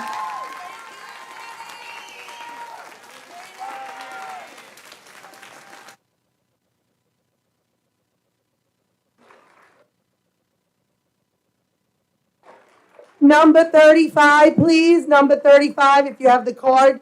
Number 35. Do we have a number 35? How about a 36? Number 36.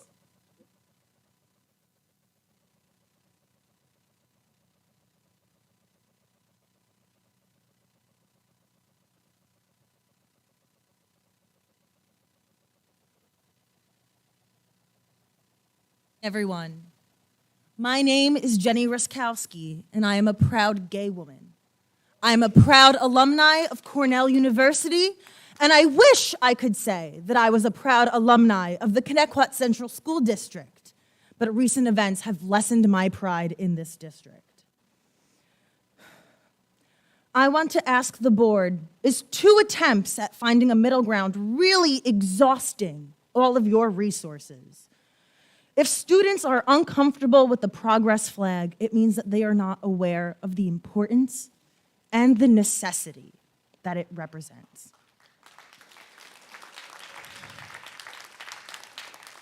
You asked the advisor of the Gay Straight Alliance to remove pride flags from her classroom where those meetings are held.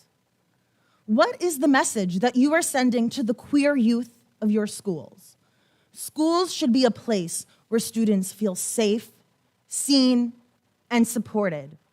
By requiring the removal of these flags, you are telling students, ones who may not have the opportunity to be their true selves at home, that they must hide and be ashamed of who they are at school as well. You are sending a very clear message, intentional or not, to the students that you are there to educate and protect, your faculty, your staff, and all of their families and other members of this community. You cannot remove us, you cannot erase us, nor can you quiet us. We have fought too hard and for too little. Thank you.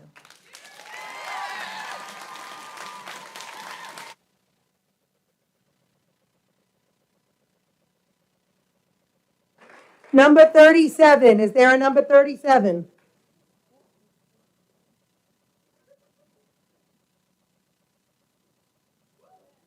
Oh, hello? Oh, there we go. Hello, everyone. My name is Jake Scathareggi, and I graduated Connecticut High School in 2020. To start this off, I'd like to give my thanks. I'd like to give my thanks to all the brave students who came out to put their foot down about something that really should not have even been an argument, to be honest with you. I'd like to thank all the teachers that came here to support those students, those trans, gay, black, etc. students.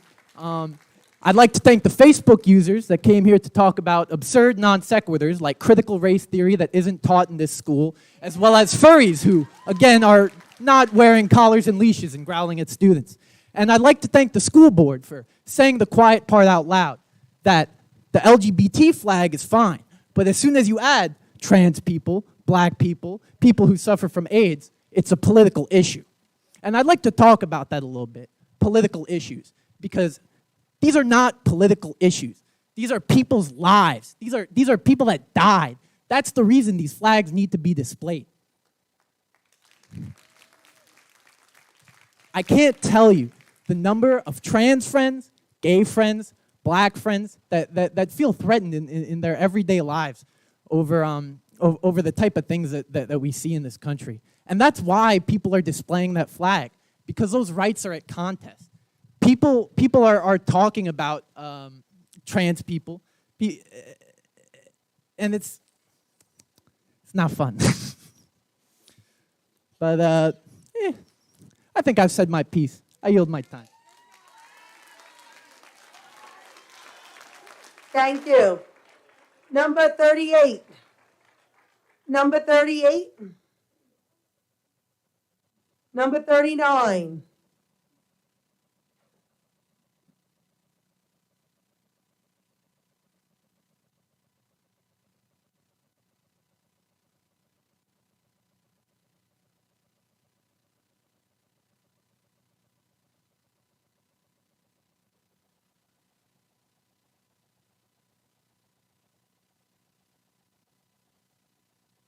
Hello. I'm a mom of 3 kids in this district. We talk about inclusion for all in this district, but I have yet to see it. My son was called the N-word in March of this year. I called and sent many emails asking what initiatives to teach inclusion and what mental health initiatives they were going to take to help my son and others who got affected by hateful words like this. All I got from an administration was that I should look for books to help teachers and staff, and that the people in the district did not want change. I had to call the school to ask the school counselor if they can talk to my son about this, and nothing was done. My son, who was in who was 10 in elementary school, did not get support from this district or counseling from the social worker and cried for weeks because I had to explain to him what he will face as a man of color in this district and in this world.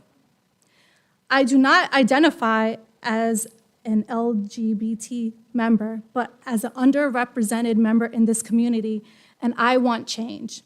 We all are here for change, and this community change needs to start with all of you on that board.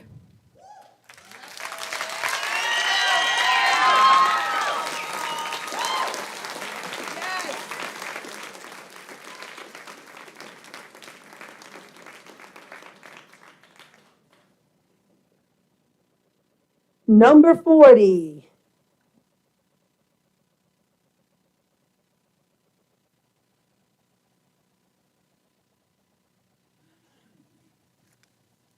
Thank you for this opportunity to speak. And I guess you know I'm going to talk about flags. I'm wearing two flags as pins. I am wearing a Support the Blue flag because I support our police officers and first responders. They are an important part of our community. Truly, they are. And I thank them and appreciate them. I am also wearing a pride flag because I am the proud grandmother of an LGBTQ kid in this community. The Progress Pride flag was created to be more inclusive. As other people have spoken, the brown and black stripes represent people of color and people who've died of AIDS. The triangles, white, blue, and pink, represent the transgender community. The Progress Pride flag welcomes and respects the LGBT community, so I also support this flag. Now, I was Model UN advisor at Connecticut High School and had a flag display of just under 200 flags and a huge United Nations flag, and there was never an issue with any of this. The United States Flag Code, Section 8, Part G states, the flag should never have placed upon it, nor on any part of it, nor attached to it, any mark, insignia, letter, word, figure, design, picture, or drawing of any nature. This means that the Support the Blue flag, although honorable, very honorable, is not considered an American flag. Which leads me to two questions. Teachers received a memo from central office that stated the only flags that can be displayed in the classrooms and buildings are the American flag and the New York State flag. So my first question is, will Support the Blue flags be taken down? And my second question relates to the Progress Pride flag that has already been taken down. Since the Progress Pride flag is a symbol of respect and dignity to the LGBTQ kids, and since the Board of Education and all our local schools have mission statements that state the dignity of all students shall be respected, I ask you, what policies will you implement to fulfill these mission statements for our LGBTQ kids? Thank you. Thank you. Number 41. Number 41. Number 42.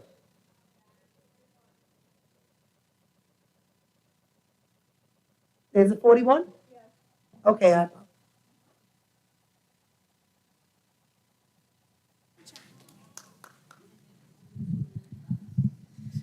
love you too, guys. Dr. Adams knows that it's a mistake when somebody gives me a microphone. I can't drop this one, so we're going to tilt it. Okay. Good evening, Connecticut. My name is Michelle Goodwin. I'm a proud graduate, a current community member, an educator, and I'm the softball coach. And this is my colleague and dear friend, Barbara Martorelli, everyone knows me as B-Mart, or the crazy psychology teacher.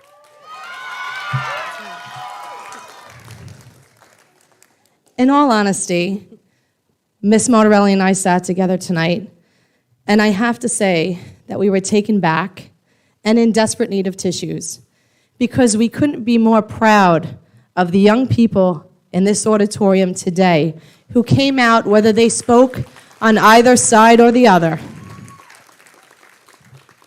Yeah, I'm very proud of them, and also I want to thank the board because you are making my job a little bit easier, because I do teach psychology, so we're learning about things like confirmation bias, where we only listen to things that support what we say.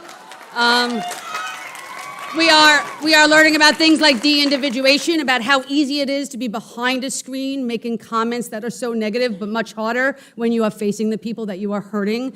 You're helping my anti-bullying club. You're also being role models to show them what not to do, because they need to learn to respect each other. We talk about that word respect. You are teaching them what not to do, and I appreciate it, so I thank you all. But I have to thank the board, and I want you to really hear me, and Barbara, I love you, and it's okay because we're two people who might have different ways of putting things. So to the folks in the back who are graduates, right? You've all attended several events at Connecticut High School that bring us together.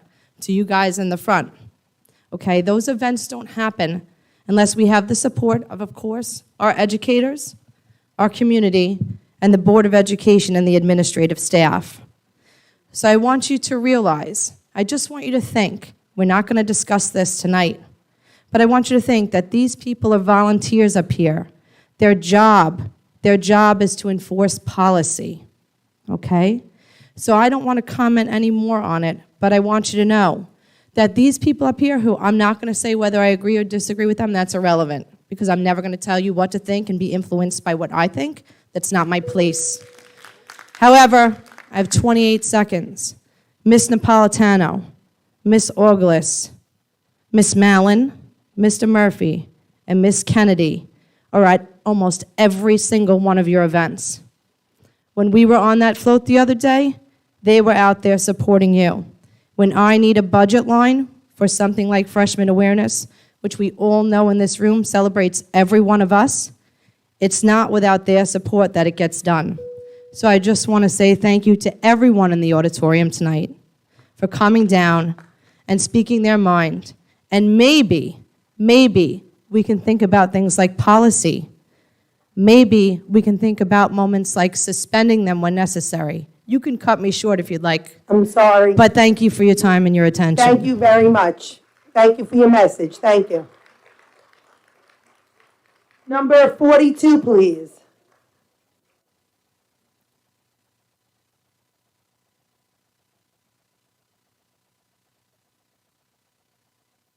Good evening. I'm here as an ally tonight. I just wanted to make a few remarks. The arc of history inevitably bends towards justice.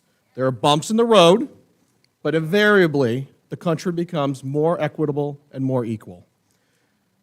The people who defended the lack of progress or traditional values are inevitably, whether in the 19th century, the 18th century, the 20th, or now the 21st, looked back as traditional values defenders, but then eventually get looked back as villains, or worse.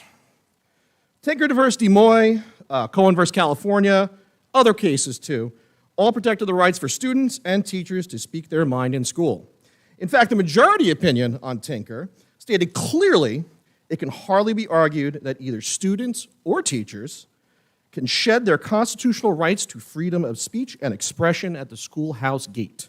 That was 1969. That included all sorts of rights about flags. And in fact, there's nothing in the Constitution about flags. You're thinking of the flag code.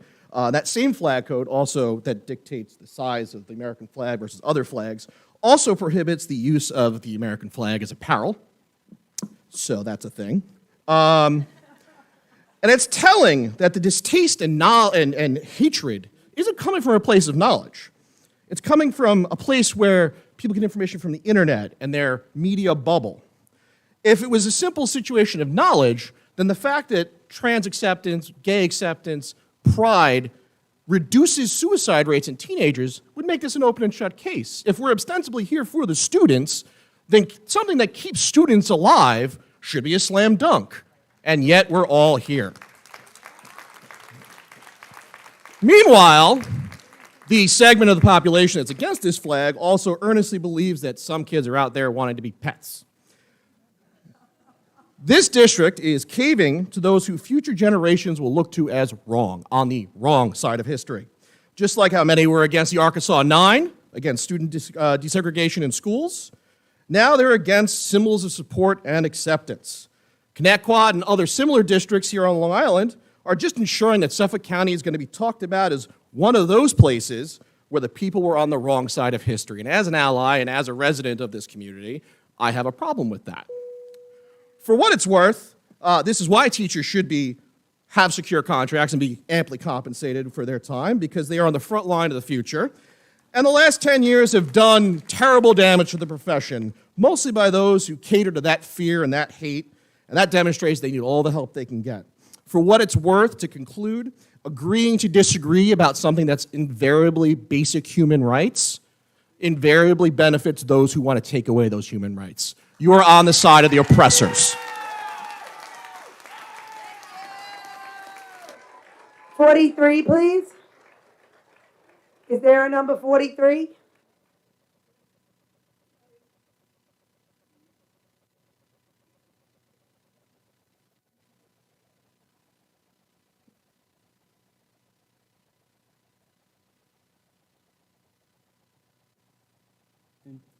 My existence is not political. What I love is not political. My name is Helen Werner, and that was not my name when I attended Connecticut. I interpreted this community that surrounds the district as one that would socially ostracize me. I saw it happen on Instagram from the students and on Facebook from the parents and the school board. This intolerance and the fear it instilled in me had a severe impact on my mental health, going as far as considering suicide. We want to talk about discomfort. That's discomfort. The forced removal of the progress flag justifies the fears I had and instilled fear in the students that currently attend. However, these fears dissipated when I entered the classroom of many of my teachers. They created a safe space, a space that you are denying these students. These teachers deserve the world and everything they're asking for. We cannot and will not agree to disagree on our human rights and our safety, on our ability to speak up, and the ability to show our pride. We have to speak up. I respect every student that has come here, that has to go to school the next day and face their peers and face their educators. And I hope that they are greeted with support and open arms. Thank you.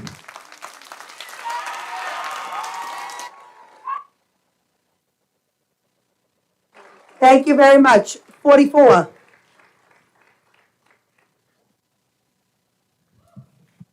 Evening, Dr. Adams and the Board of Education, thank you so much for giving me the opportunity to speak this evening. I also want to applaud our high school students that stood up for what they believe in, and I stand with you, okay? I stand with you. We start teaching children about respect at a young age because it's important, helping to foster feelings of trust, safety, well-being. We tell kids to treat others the way that they want to be treated, generally meaning that accepting others for who they are will allow the same to happen to them no matter our differences as individuals. This is a vital life lesson. We want children to feel safe in their own skin and show their ideas and opinions matter. However, an issue can arise when we take this idea to the extreme with the phrase, respect isn't given, it's earned. It's pretty common, generally meaning that you have to work to be respected by others, essentially proving your worth. So my question is, what will it take to be respected since it's earned, not given? Was I respected when I was the president of the Connecticut Foundation for the Advancement of Children for 3 years, which generated approximately $50,000 in revenue for our school district, selflessly giving time for no stipend? Respect was earned and should be returned. Was I respected when I earned the highest accolades as a physical education teacher of the year, bringing honors to the Connecticut School District? Respect was earned and should be returned. Was I respected without any training from the district? I taught physical education online during the pandemic and made sure to work 150%, like I always do, every day. Respect was earned and should be returned. These are just a few examples on how I earned and should be returned. But I speak because I gave my life to Connecticut, and I truly love the Connecticut community. But that's just me. This is about all of my brothers and sisters in solidarity, the children of Connecticut also, everybody here tonight. And we have all earned respect, and it should be returned. Thank you. Number 45.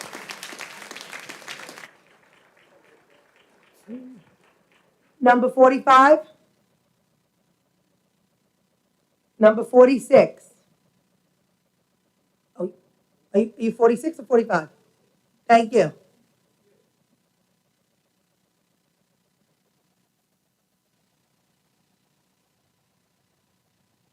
Evening, everyone. Before I start, I just want to say, hearing you all tonight and seeing everybody stand up for what's right and what they believe in, it gives me hope.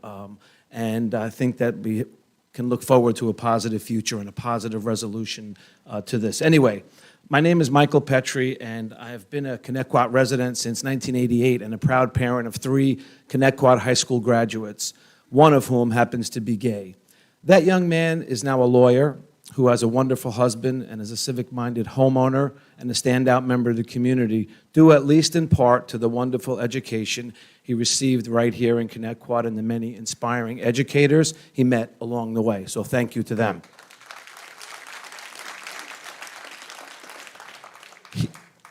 He won this, the Delacave Award as a senior, given to the most outstanding student athlete in terms of his character his senior year. And while I'm incredibly proud of him and his accomplishments, I mainly bring it up because he was allowed to flourish here, and I fear that that might not be the case in the future if this type of policy is allowed to be enforced. I myself am a retired teacher after 33 years of service in a nearby community. I've coached Little League in this district as well as travel basketball for both boys and girls. Naturally, I've been around young people, both gay and straight, and those who identify under the LGBTQ+ umbrella. This issue of having a flag displayed in the classroom is not in any way a political statement. And I must respectfully say that to see it as such is foolhardy and short-sighted on its face. It is indeed from a very narrow lens and a limited perspective. Human decency and tolerance of varied viewpoints and lifestyles is in fact the least political thing required of a civilized society.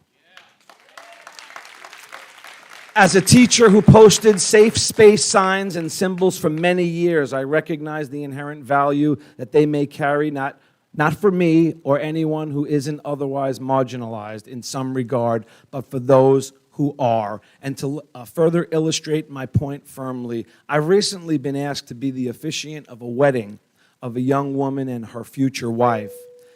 And she commented to me that she felt comfortable and at ease in my classroom, which sadly implies that she did not feel the same way everywhere else in the high school setting. I seriously hope that you'll reconsider your position regarding this flag and actually commend the teacher, whoever that was, for truly helping provide young people with an outlet in the same way people are allowed to pursue musical or athletic or artistic endeavors, political statements notwithstanding. Thank you. Number 47. Do we have a number 47? Thank you.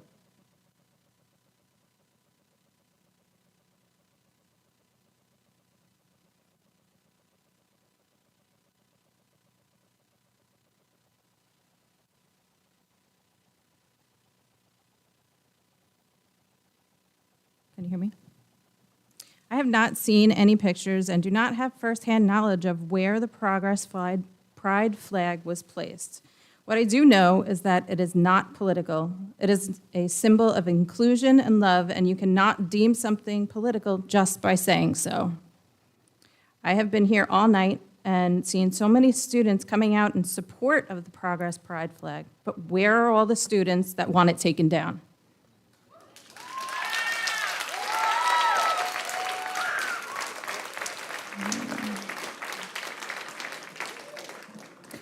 What was it that made this student feel uncomfortable? The only thing that could be a problem is the placement of the Progress Pride flag in relation to the American flag.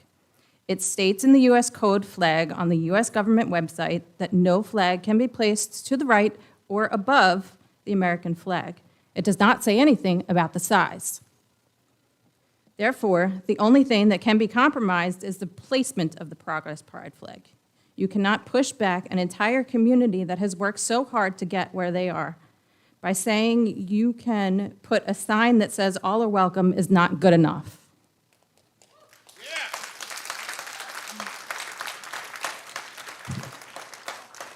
Did you address what made the student feel uncomfortable? Because let's face it, it is not about the placement of the pride flag in relation to the American flag.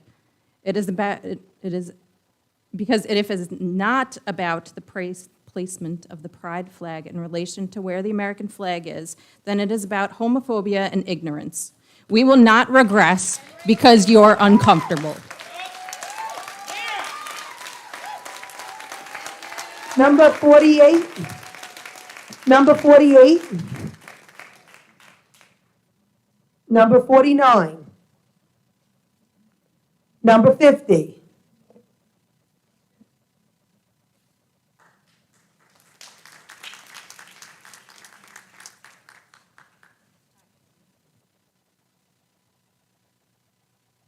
Good evening, and thank you for the opportunity to speak tonight. My name is Rochelle Petrie. I have been a Connecticut resident for the past 35 years. I am recently a retired teacher from a nearby school district, served 32 years there. And I am the proud mother of 3 Connecticut graduates, 2 boys and 1 girl, 2 straight and 1 gay. And I'm here to say that the teacher who posted this flag should be commended and not deterred.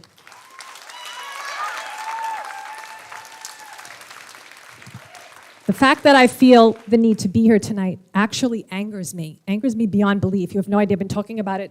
We just got back from vacation. 13 hours we drove to get here to this meeting. That's how angry I was. It angers me so much because I know firsthand from the experiences in the classroom and in the community as a mother and an aunt to a child who is gay and a neighbor to a child who is gay, what it takes to support a young person, straight or gay. It is well known that people in the LGBT community are far more likely to have suicidal thoughts as a result of not feeling fully part of a community or feeling full acceptance of who they are. As educators and leaders, it is incumbent upon you to consider this when making your policies. A quote from the Trevor Project website clearly illustrates this point.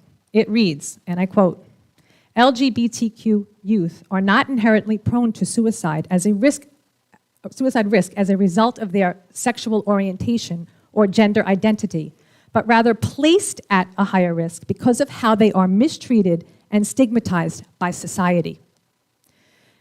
End quote. Not allowing this flag to be displayed in the classroom of the very advisor who provides some necessary support indeed puts young people in jeopardy. A truly startling statistic from a recent study revealed that 50% of LGBTQ teens ages 13 to 17, that's the high school age where this flag has been removed, seriously consider attempting suicide this past year. And 18% actually attempted it. That's more than twice the rate among all teens. Twice the rate. This new research sheds the light on the critical importance of suicide prevention. Teachers, mentors, and all policymakers alike, including this board, must help ensure access to resources for all young people. I would like to close by saying that it should be considered educational malpractice to not consider this data when informing one's opinion. And if the advisor is here tonight, I'd like to shake their hand and offer my continued support and guidance with regards to this crucial and perhaps life-saving issue. Thank you.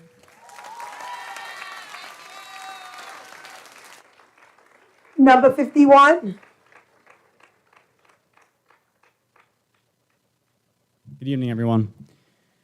I am a 2008 graduate of Connecticut High School, and I found a home here in this district in large part because of my teachers at the time, many of whom are still teachers in this district. I recently moved back to Connecticut with my husband to start a family here specifically because of my positive experiences here. And I felt the need to come here tonight for one reason, to express my unequivocal support for any and every educator who creates an inclusive space in their classroom.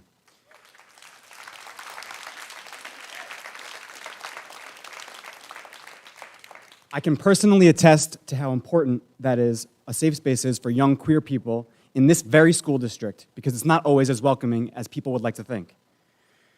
And I sincerely hope that the district and the school board's policies ensure that openness for future students to find a home. And to my former teachers, thank you for myself and for every other LGBTQIA+ student who you've supported throughout your careers and who you continue to support today and hopefully tomorrow. Thank you. Thank you. Number 52. Is there a 52?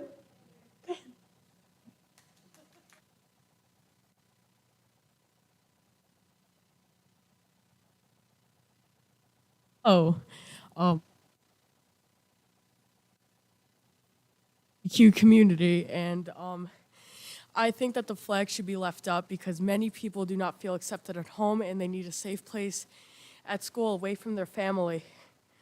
I experienced some really hardships at school that made me think horrible thoughts and even once sent me to the hospital, and I think the flag should be up so people know that they're accepted here and supported and not just thrown away, because the people that think that it shouldn't be there are wrong. It has to be there to show something. Something has to be shown so they feel accepted and welcome in the place that they have to be. And I think it would be a really good idea for it to be up there, because if the American flag could be up, also the gay flag could be up. The LGBTQ flag, the flag that represents the community should be up for everyone. Thank you. Thank you. Number 53.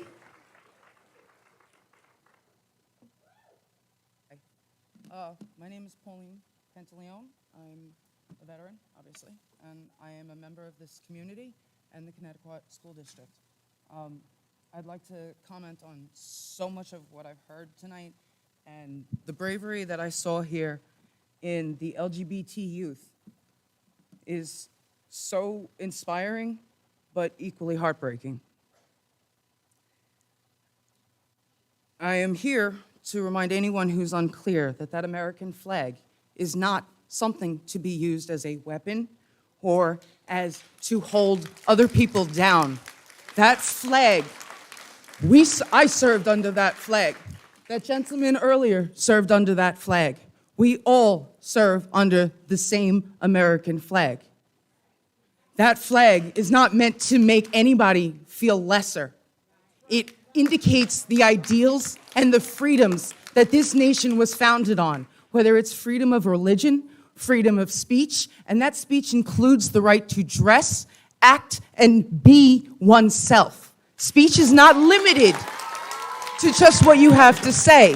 Free speech is not limited to bullying or putting somebody else down or silencing them or making their visibility lesser because it makes someone uncomfortable.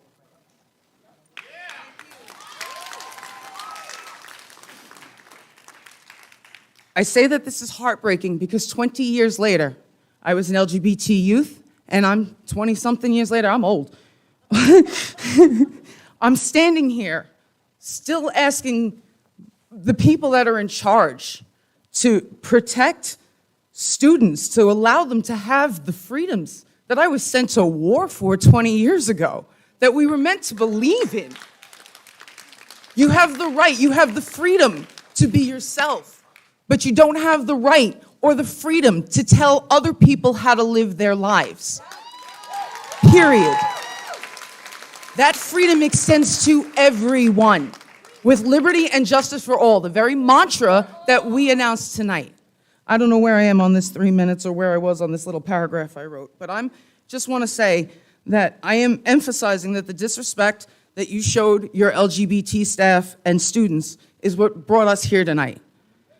It is the insidious and dangerous nature of staying silent at moments like this, at moments where Smithtown Library was announced that they were doing this and that this homophobia can spread from one library to the next district to the next library. And we're not going away. We will not be silenced. We have not stopped fighting, and we're not going to. Your LGBT students Thank you very deserve much. Your time is up. equal I'm recognition. sorry. Can I say Thank one more you thing? very much. May I say one more thing? Your LGBT students deserve equal recognition as every other student in your school district. And I hope that you hear the pleas for suicide prevention tonight. Thank you very Thank you. much. Have a good night. That was number 54, please. Hi, guys. Thanks for letting me speak tonight. Some of you might recognize me. I doubt my speech is going to be as eloquent as everyone else's, but one thing I've always been known for here is being super loud about my own opinions. My name is Marlena Susi. I attended Connecticut School District for all 13 years of my education, and during my time here, I have been extremely uncomfortable. I have seen firsthand the way that a lack of representation affects student life. I and many other members of the LGBTQ+ community, students and staff included, have been consistently berated, harassed, and verbally assaulted within these walls. While administrators let my pleas of help go ignored and these exclusions to continue, I found refuge in teachers who welcomed all students into their classrooms. I'd like to thank every teacher here who has spoken and tried so hard to respect us. I respect all of you. I am disgusted that the existence and representation of the LGBTQ+ community and other marginalized communities has been deemed as political. Opinion aside, I would like to share some facts regarding the LGBTQ youth that this flag ban is directly affecting. All of this information has been found by the Human Rights Campaign, and this research was done in 2019. 29% of transgender youth have been threatened or injured with a weapon on school property, compared to 7% of cisgender youth. Transgender youth were more likely to have been threatened or injured with a weapon on school property than 16% of gay and lesbian youth and 11% of bisexual youth, compared to 7% of straight youth. 43% of transgender youth have been bullied on school property, compared to 18% of cisgender youth. Transgender youth were more likely to have been bullied on school property than 29% of gay or lesbian youth, and 31% of bisexual youth, compared to 17% of straight youth. 29% of transgender youth have attempted suicide, compared to 7% of cisgender youth. 21% of gay and lesbian youth and 22% of bisexual youth have attempted suicide, compared to 7% of straight youth. After hearing this information, I hope you choose to reconsider the way you represent the school district and the golden rule that is so often preached here. The progressive pride flag represents love, unity, and respect for marginalized communities. The removal of it tells them directly that they do not belong here. I am calling for the progressive pride flag to be put back into classrooms, for the apology from the school board to all of the students that it's been disrespecting, and for every child who has had to stand here and defend their own rights. I see you, I thank you, and I stand with you. I am so sorry that this is happening to you. I myself have been bullied back into the closet within this own school district. I have filed countless complaints, and nothing has changed. We had to start a shitstorm on, sorry, pardon my French. We had to start a whole storm on Twitter my senior year because there wasn't even an option for any gay or lesbian couples to be recognized.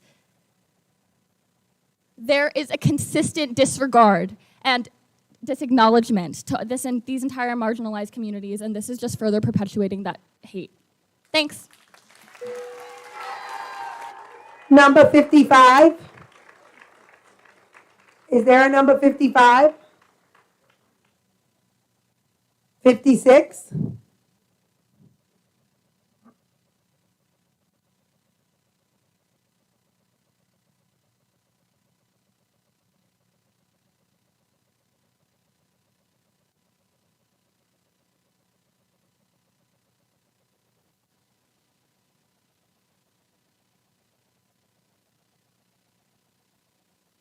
Hi, everybody. How y'all doing? Been a long night. Thanks, everybody, for sticking around. My name is Liz Irwin. I attended Connecticut until the 7th grade. This is Eliza, and this is my kid. You may remember me, all of you, from such great hits as the email I fired off Saturday morning at 1:42 a.m., which may have come across a little terse. I apologize. I did also cry myself to sleep after it, because I am an openly bisexual woman who is shielded by my heteronormative marriage. My daughter is a lesbian and is also non-binary. So I will try to keep this short. I'm not really good at that. I was a student here. I was pulled out because of bullying 25 years ago. I came from a family that could put me through a private school. I had a friend in the same class who was not so lucky, who committed suicide 2 months after graduation. I don't know exactly why, but the fact that he was biracial and bisexual probably had a lot to do with it. My daughter is a student here at OBM. She is sexually harassed and ridiculed daily, though she can definitely handle herself and has told me as much. It is entirely around her sexuality and gender identity. So a student tells you that they're uncomfortable about a flag that promotes inclusivity of trans people, black people, indigenous people, and other people of color. Why did we try to sweep it under the rug instead of beginning a conversation about acceptance?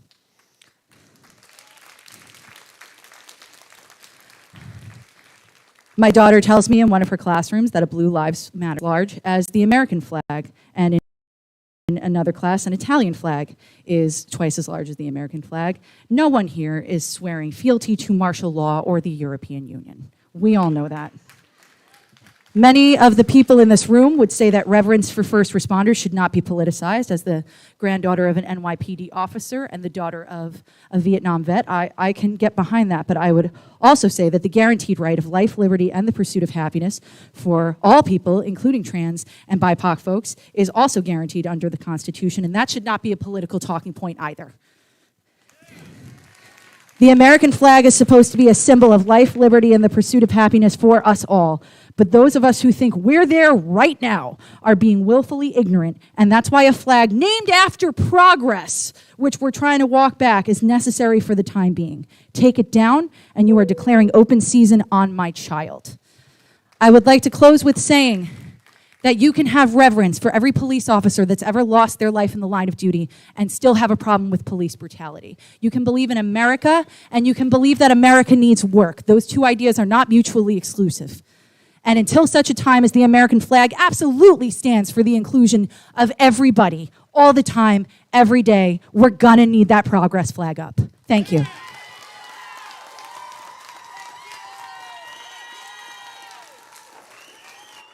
Number 57. Number 57.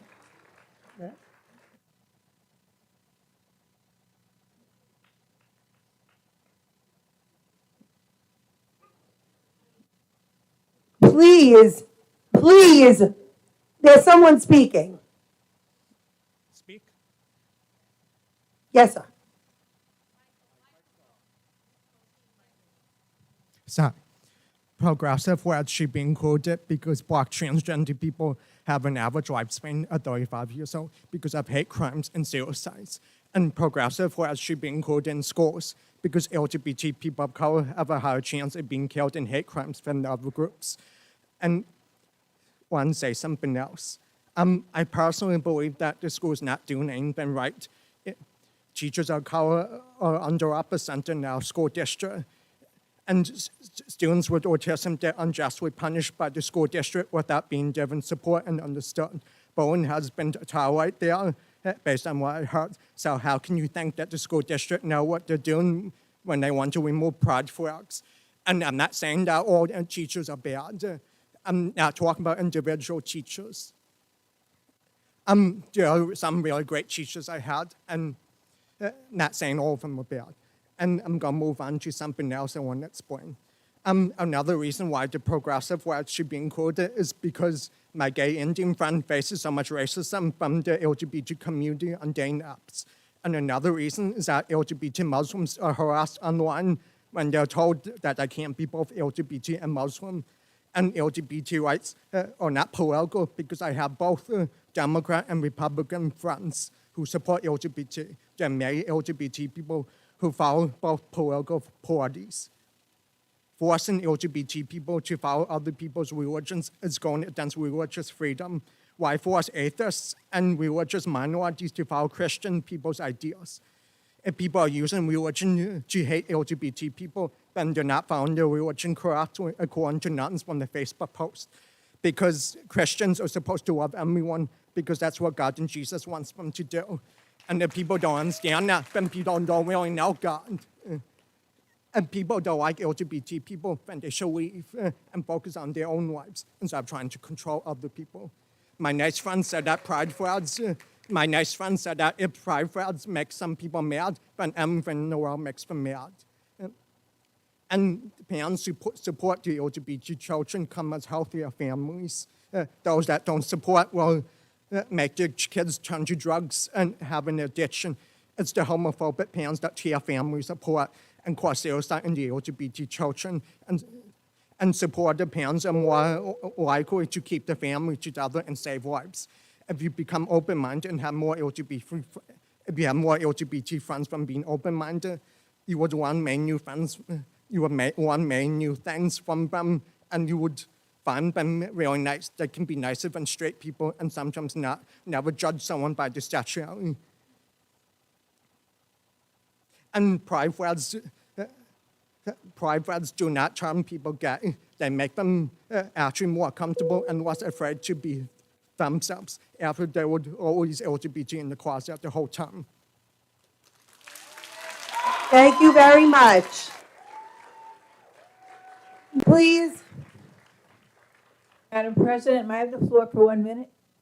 Okay, I just want to ask the students that are getting the petitions, once they finish getting them all, however long it might take you, to please bring it to the district clerk so we can see what you have to say and how many of you. Number 58. Number 59. Number 60.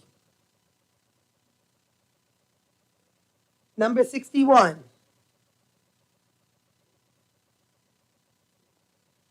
Number 62.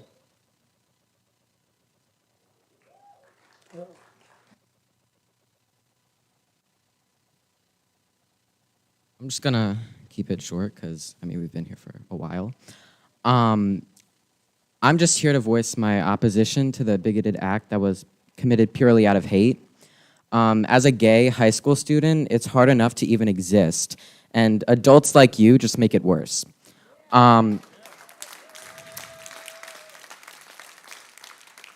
So, in conclusion, like I said, I was gonna keep it short. All I have to say is shame on you. And also to the person that said that it violated a code of the school district to have it up, calling it political. What does my sexuality have to do with politics? Because I never considered the fact that just because I may not find attraction to women as political, it's not political. You just want it to be so that you can use legislation to eradicate people who aren't like you. Thank you. Number 63. Is there a number 63?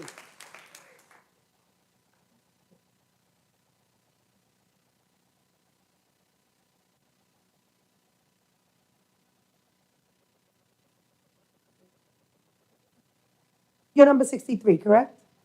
Gave it to the... No problem. We're just trying to figure out. Okay. My name is Lisa Igisabo. I had a daughter that went to Edith Slocum, and she graduated from the high school in 2018.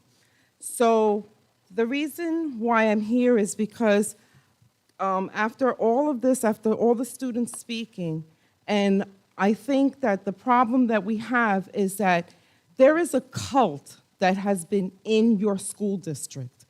Long Island Loud Majority, which has been, they have a Rumble page.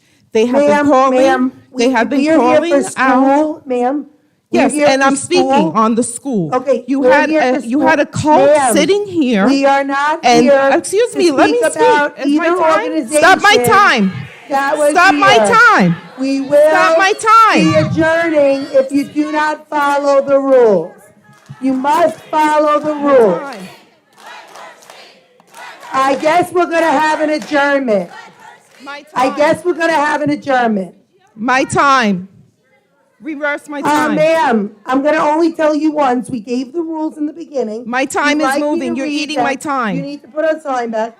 I would like to make it very clear. It says, related to school matters. I am relating to We school are not matter. speaking The about school either board outside president, organization. the school board president, which is Jackie Napolitano Ferno, is in a cult with the Ma'am, Long Island Loud you don't- majority, Ma'am. who has been pushing agendas to actually I wish attack everybody a good transgender night on people. that note. You are in a cult and you are following Can I an please have a anti-government motion extremist to adjourn group. the You are in a October cult 11th and you board belong to meeting? a cult. Motion. You ate my time. Second, You ate my all in time. favor. She's eating my time. You're Good eating night, my everybody. time. On You're that eating my note, time. Have a good night, ma'am. You're an activist. I wish you all the best in your activist. You do not live in this district. Good night. It's open meeting laws. Open meeting laws. Please read your Have open a meeting good night, laws. ma'am. Open meeting laws. Robert's Everybody get home rules. You safe. do Have not a follow wonderful Robert's night. rules. So glad we got through This so is a many. cult Sorry leader we that is missed the running- last few.